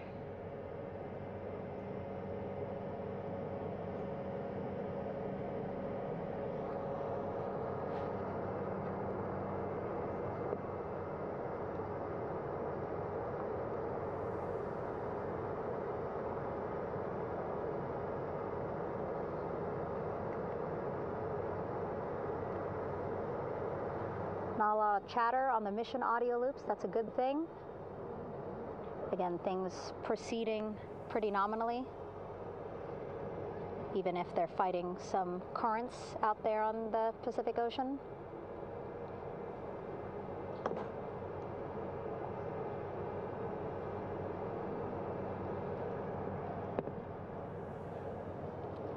Again, the goal, setting up the stabilization collar and the front porch so that the crew can rest comfortably in the front porch, get placed into harnesses so that 2 helicopters can lift them off the front porch and onto the USS John Murtha here.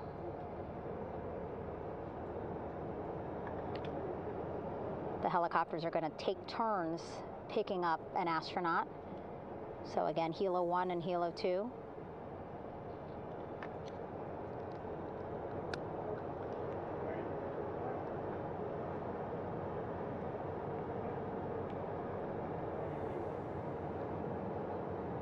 Okay, and the recovery team here on the ship just got a report from the undersea medical officer who is inside the capsule with the crew.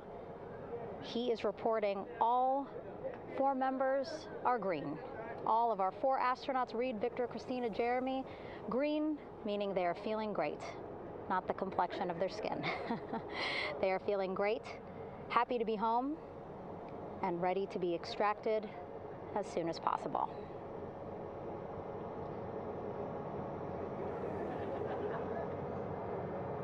And so, as I was saying, we have 2 helicopters circling the activity you're seeing on the water right now.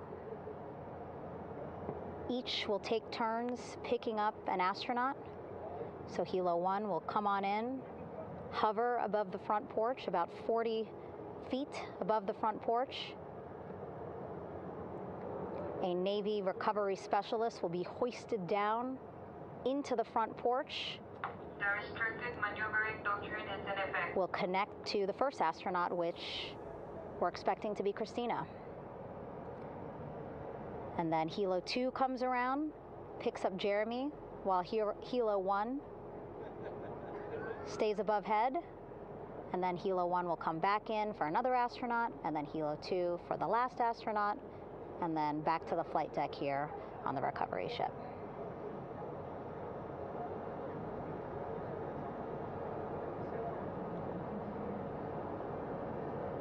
I was talking to Assistant Artemis Recovery Director Paul Sierpinski. He said helos are a much quicker, safer way to get on board. They did actually consider boats, but then if you think about it, longer time, the crew would have to move through more of the ship. This way the helos will give a more direct, quicker route to the medical bay for our 4 astronauts.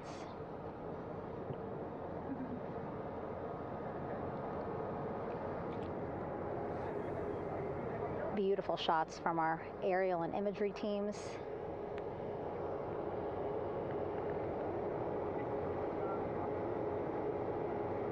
Clouds have dissipated for a clear view from the bow of the recovery ship here.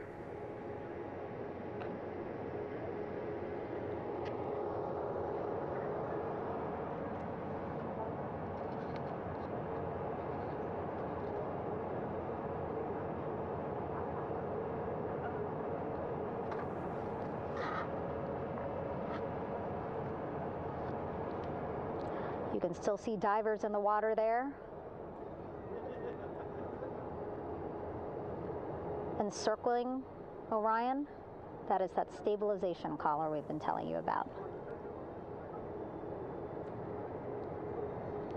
As you saw in that interview just a few minutes ago, they have to first connect it to Orion, and then once it's secured onto Orion, they can inflate it, and then they'll further secure it with other harnesses and lines.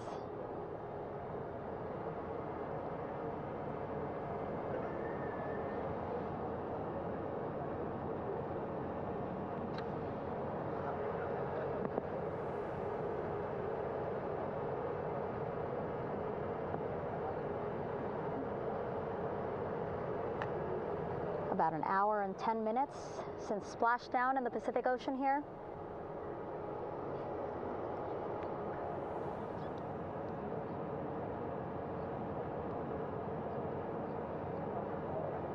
Reed, Victor, Christina, and Jeremy back home after a history-making mission to the moon and back.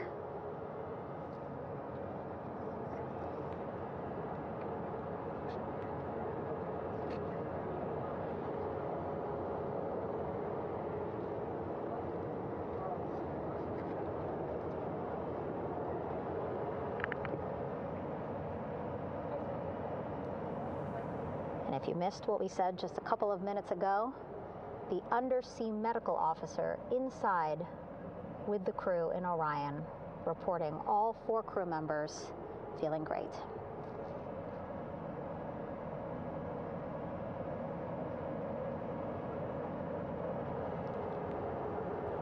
Progress being made there on the stabilization collar. It looks like they are beginning to inflate it.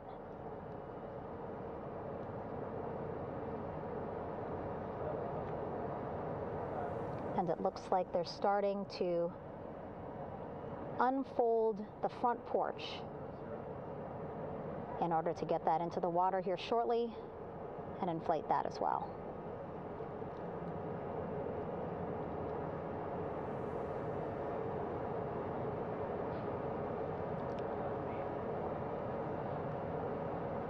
Again, more than 40 people out in the water right now. And those Navy and NASA personnel have been in the water for now about 4 hours.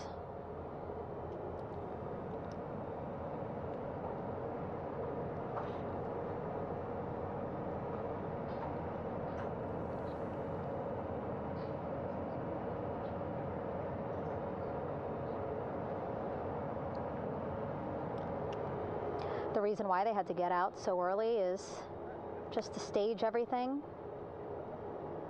And actually here on the ship,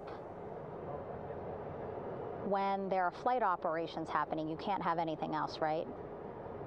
Just because the flight deck can be a dangerous place, so they just want to focus on planes coming and going from the ship, so that's why they wanted to get the boats in the water to make sure that they have all the time they needed for the flight ops.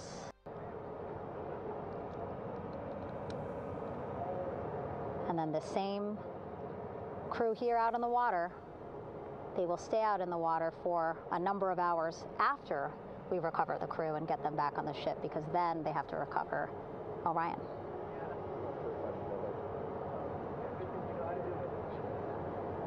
All right, that stabilization collar looking good around Orion. We're now seeing some recovery personnel getting on to that collar. Again, they need to further attach it to Orion to make sure that it can really prop up the spacecraft. It's basically lifting it up off of the water just a tad. Again, so it's not so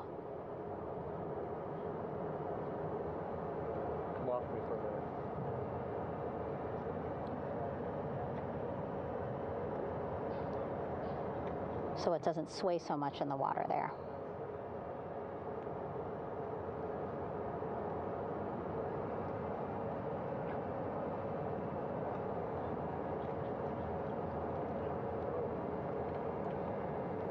And now that front porch looks like it's nearly fully inflated as well. You can see a much larger surface area.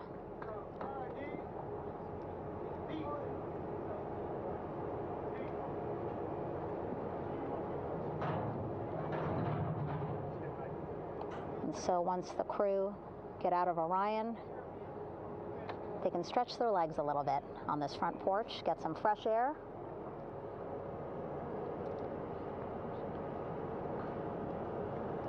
And enjoy this beautiful day here on their home planet.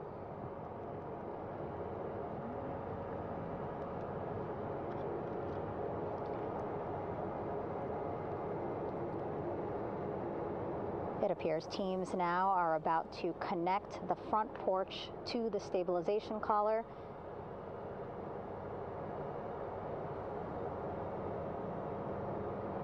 And at that point, when both are secure, we should soon see astronauts come out of Orion.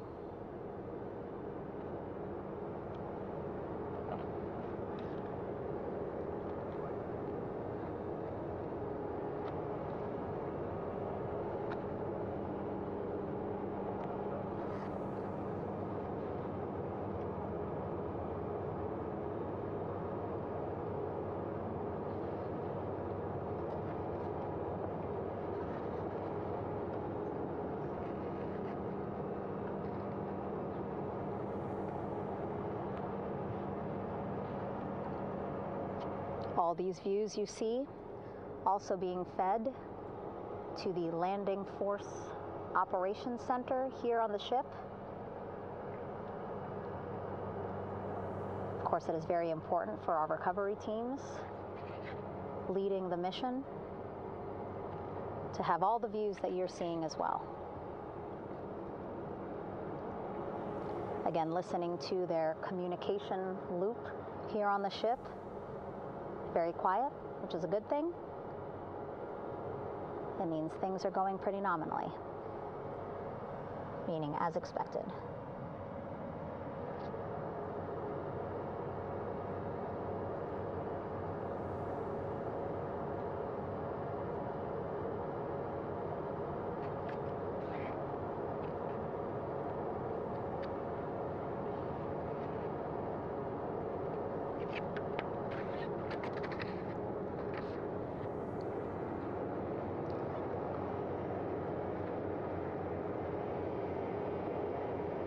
Again, all this activity happening just 3,000 yards away from the ship. So that means this will be a very quick flight back on the helicopters for the crew. 2-3 minutes, and then they'll be back here on the ship. I know.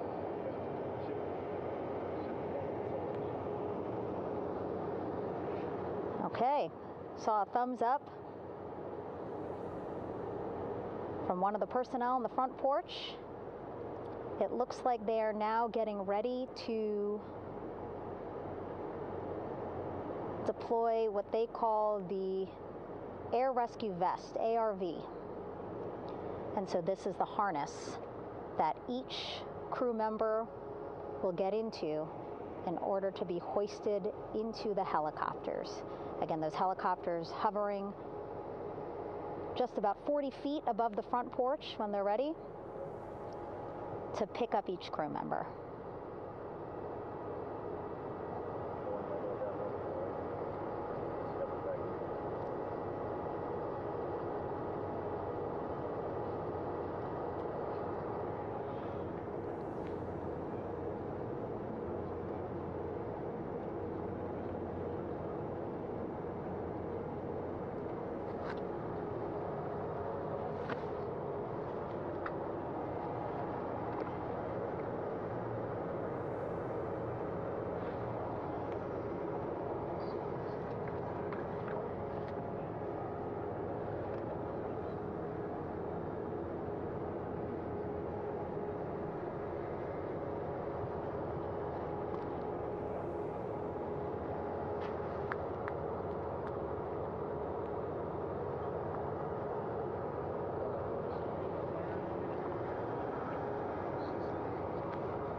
This is Mission Control Houston.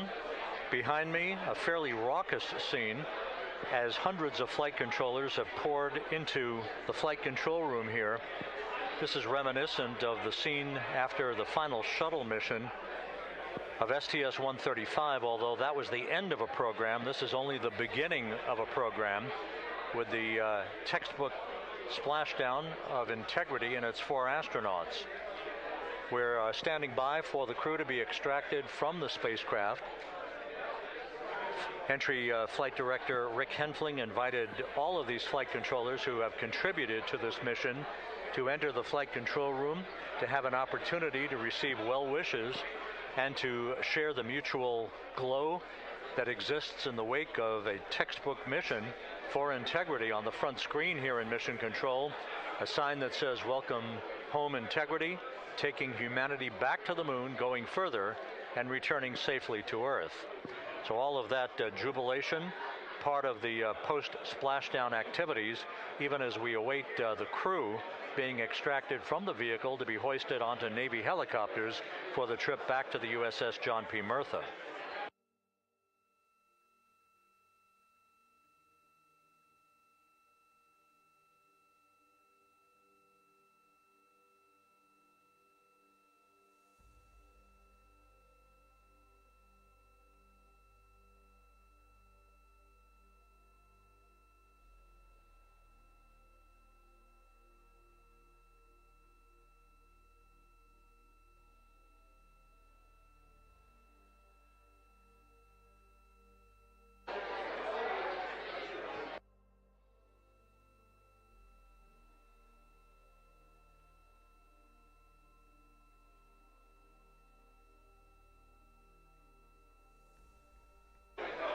Once again here in Mission Control, this view of the Artemis Flight Control Room, known as the White Flight Control Room. This is the old shuttle flight control room, and now is the home of Artemis missions to the moon and beyond. Once again, quite a few flight controllers were invited in by Entry Flight Director Rick Henfling to share in the jubilation following the successful splashdown of integrity. That splashdown occurring an hour and 22 minutes ago, as we stand by for the completion of the extraction of the crew, and ultimately they're hoisting onto Navy helicopters for a short flight back to the USS John P. Murtha. Splashdown occurred at 7:07 and 27 seconds p.m. Central Time. I had an opportunity to talk to the head of flight dynamics, Jeff Birch, a moment or two ago. He said the trajectory of Integrity coming through the Earth's atmosphere was so precise, they've never seen anything line up on a ground track like today's entry by Integrity for its splashdown southwest of San Diego.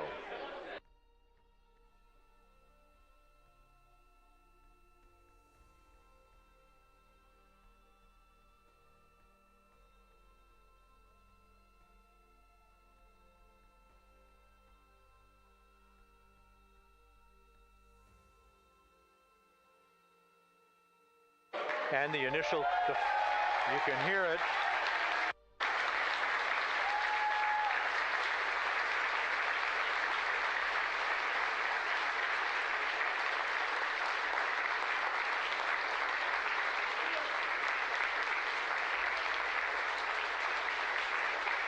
Jubilation here in the flight control room. The first crew member is out of Integrity.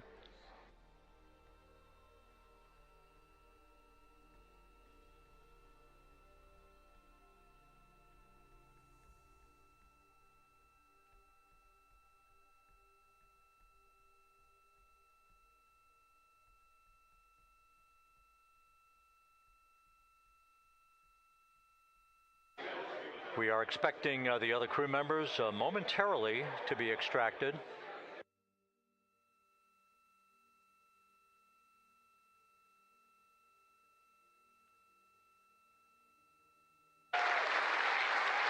We now have 2 crew members out.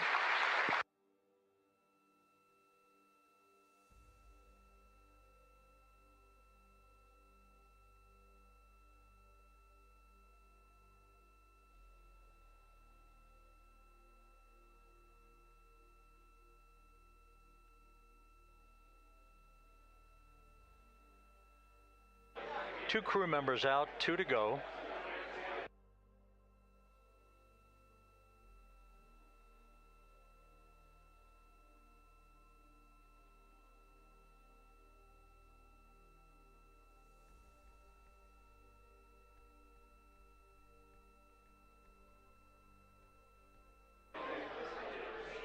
We're about 1 hour from sunset out in the Pacific. Everything continues to go well.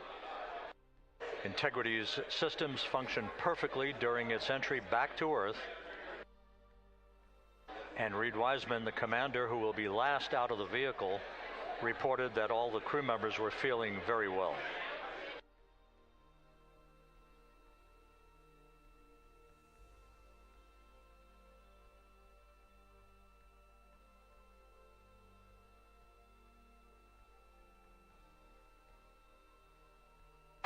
Crew member number 3 now out.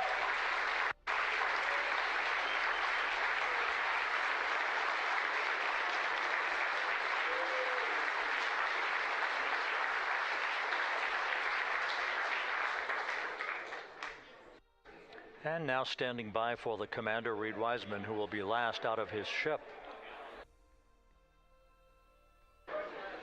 Bobbing in the Pacific under almost ideal conditions, Integrity spanned 694,000 miles during its journey from launch to splashdown.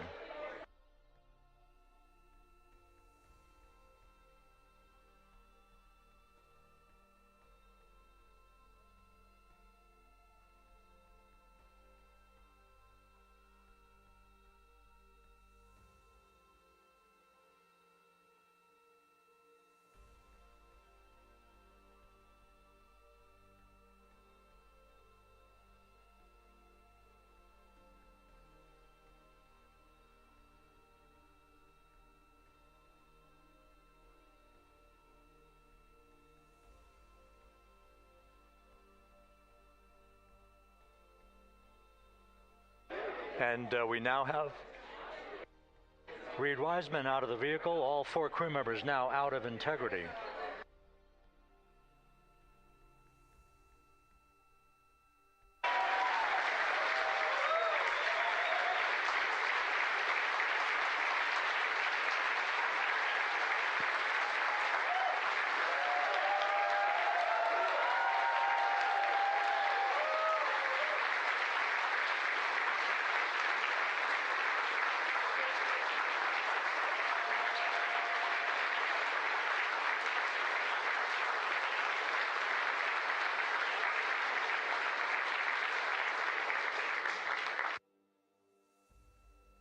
Once again, all 4 crew members now on the front porch, and the procedure to begin hoisting them up to these 2 Navy helicopters hovering overhead will begin shortly.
This is Mission Control Houston.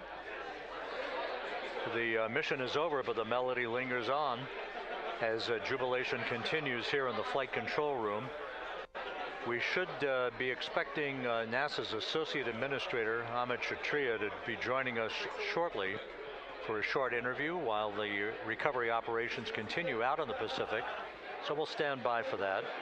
And then we'll turn it back over to Megan Cruz aboard the USS John P. Murtha.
This is Mission Control Houston here in the Artemis Flight Control Room. A number of flight controllers basking in the glory of the successful end of this mission that carried 4 astronauts around the moon on a lunar flyby, and the first test flight of Orion with crew members on board. Splashdown occurring an hour and 32 minutes ago after a flawless descent back into the Earth's atmosphere for the vehicle. Its 4 crew members in good shape, simply enjoying their time right now on the front porch, as it were, the inflatable raft alongside of their Integrity spacecraft. We're expecting Amit Kshatriya, the NASA Associate Administrator, to join us here momentarily for a brief interview before we turn it back over to Megan Cruz aboard the USS John P. Murtha, the recovery ship.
This is Mission Control Houston.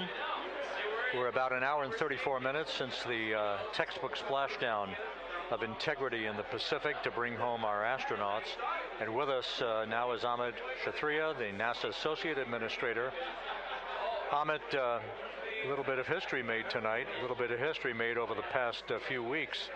Your thoughts as this team here basks in the glow of what they just accomplished? Yeah, Rob, we're here in the control center, and it's kind of overrun with jubilant folks in the Mission Control Houston, as well as engineering, and folks that just want to be here, part of it, as we watch our crew get extracted from the vehicle. And you know, my thought is always about these teams. The team that's in the water right now, pulling the crew out. The team here in Houston that worked so hard over the last 10 days, no sleep to get this done. You know, we still have some work to do to get the crew to the med bay here on the ship. They all look great coming out, so hopefully that won't be too long. You know, I think we saw the administrator on the boat too, giving his thanks to the Navy team on the Myrtha, which they're just an incredible group of sailors. I was able to visit with them a couple weeks ago. And then if you pull it all the way back to the workers and the folks that joined the rocket at Michoud, that made the heat shield tiles that held together tonight, that stacked the vehicle in Florida, that integrated the vehicle in Denver, that fired the engines in Stennis, that fired the boosters in Promontory. I mean, this is the entire team, you know, coming together and being tested by the environment that this machine went through, and they did it right. The work was good. They did it right. You've said in a number of briefings, of course, and in other forums that this is just the first step. The cadence has to step up, as the administrator has indicated. Now, it's a little early for the full report card on how integrity did, but did this mission ultimately, from your eyes view, exceed expectations? It absolutely did. I mean, I was waiting to talk about this until we're in the water, and, you know, I think we still have, again, work to do to bring it in and really kind of go through it bolt by bolt and see what we learned. But, I mean, so far, given what we learned during the mission and given how we performed on ascent, on entry, you know, I always think about energy in terms of the states that you worry about the most, and every time we put these machines through these incredibly energetic states, they came through.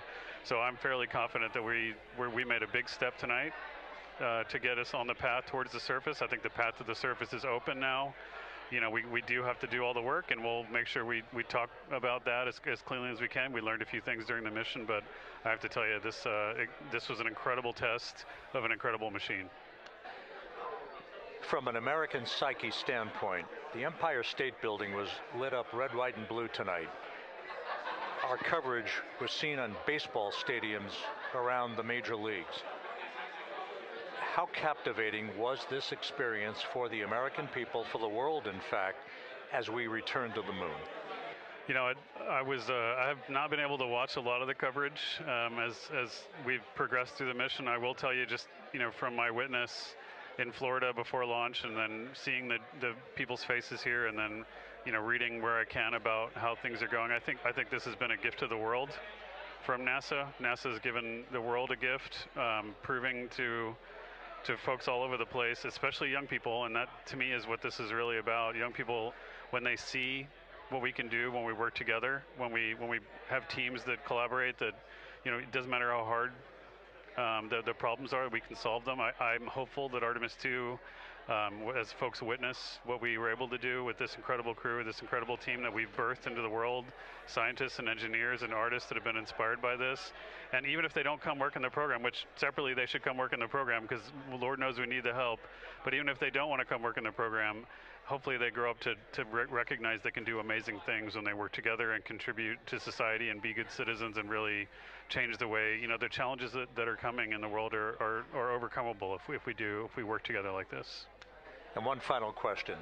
You know, flying to the moon, we did it. We've done it again this past week and a half or so. But the engineering that went behind the design of this mission and the precision, the pinpoint precision of this vehicle entering that entry corridor, it's almost mind-boggling. Yeah, it is incredible when you think about the energies involved and the uncertainties involved. That you know, when we inserted the vehicle into orbit, it was 99.2% down the middle. When we dropped the vehicle right on top of the fleet here, you know, our guys knew exactly where to go, but the guidance was perfect. You know, and it's interesting. I've got this question a lot over the last few weeks about, you know, we did this before 53 years ago, and you know that. I mean, it is a reasonable thing to contemplate, like what's gone on since then. And what I'd tell you is, you know, when we did Apollo, which again, the more we learn about what they did, the more magical it seems what they were able to accomplish given the technology and the learnings that they had. But when we did Apollo, the architects of Apollo, you know, Gilbert, Seaman, von Braun, Mueller, what they really wanted to do, you know, as they were contemplating what it meant to expand our range of action to the lunar surface, what they wanted to do was learn how to live and work in space for a long time. They wanted to do that first before they were confident they could expand their range of action to the moon. Now, of course, the politics of the time and the mission at the time was different, and so they had to go straight to the moon and bring people home. And then after that, the program kind of lost its momentum. But you know, after that, NASA kept moving along those paths, right? So we recognized during Apollo that reusability was going to be important. We spent a lot of money on those machines, and you know, we spent a lot of money on these machines here. Even though, but we recognized that reusability was important, which is why we built a winged space plane called Space Shuttle, and then we used that reusable machine to build a space station. And we learned for 25 years how to live and work in space, and have been able to develop technologies that can enable exploration. So really, what I think is now, 53 years later, we're at the point where the architects of Apollo would have been pleased that we're now ready to actually go back to the moon and go back to stay, because we've learned all the things we needed to learn. There's a lot of people pleased here tonight, and we really thank you for joining us. Amit Kshatriya, NASA's Associate Administrator, as we begin to hoist the crew onto the helicopters to head back to the recovery ship. Thank you very much. Thank you, congratulations, Amit.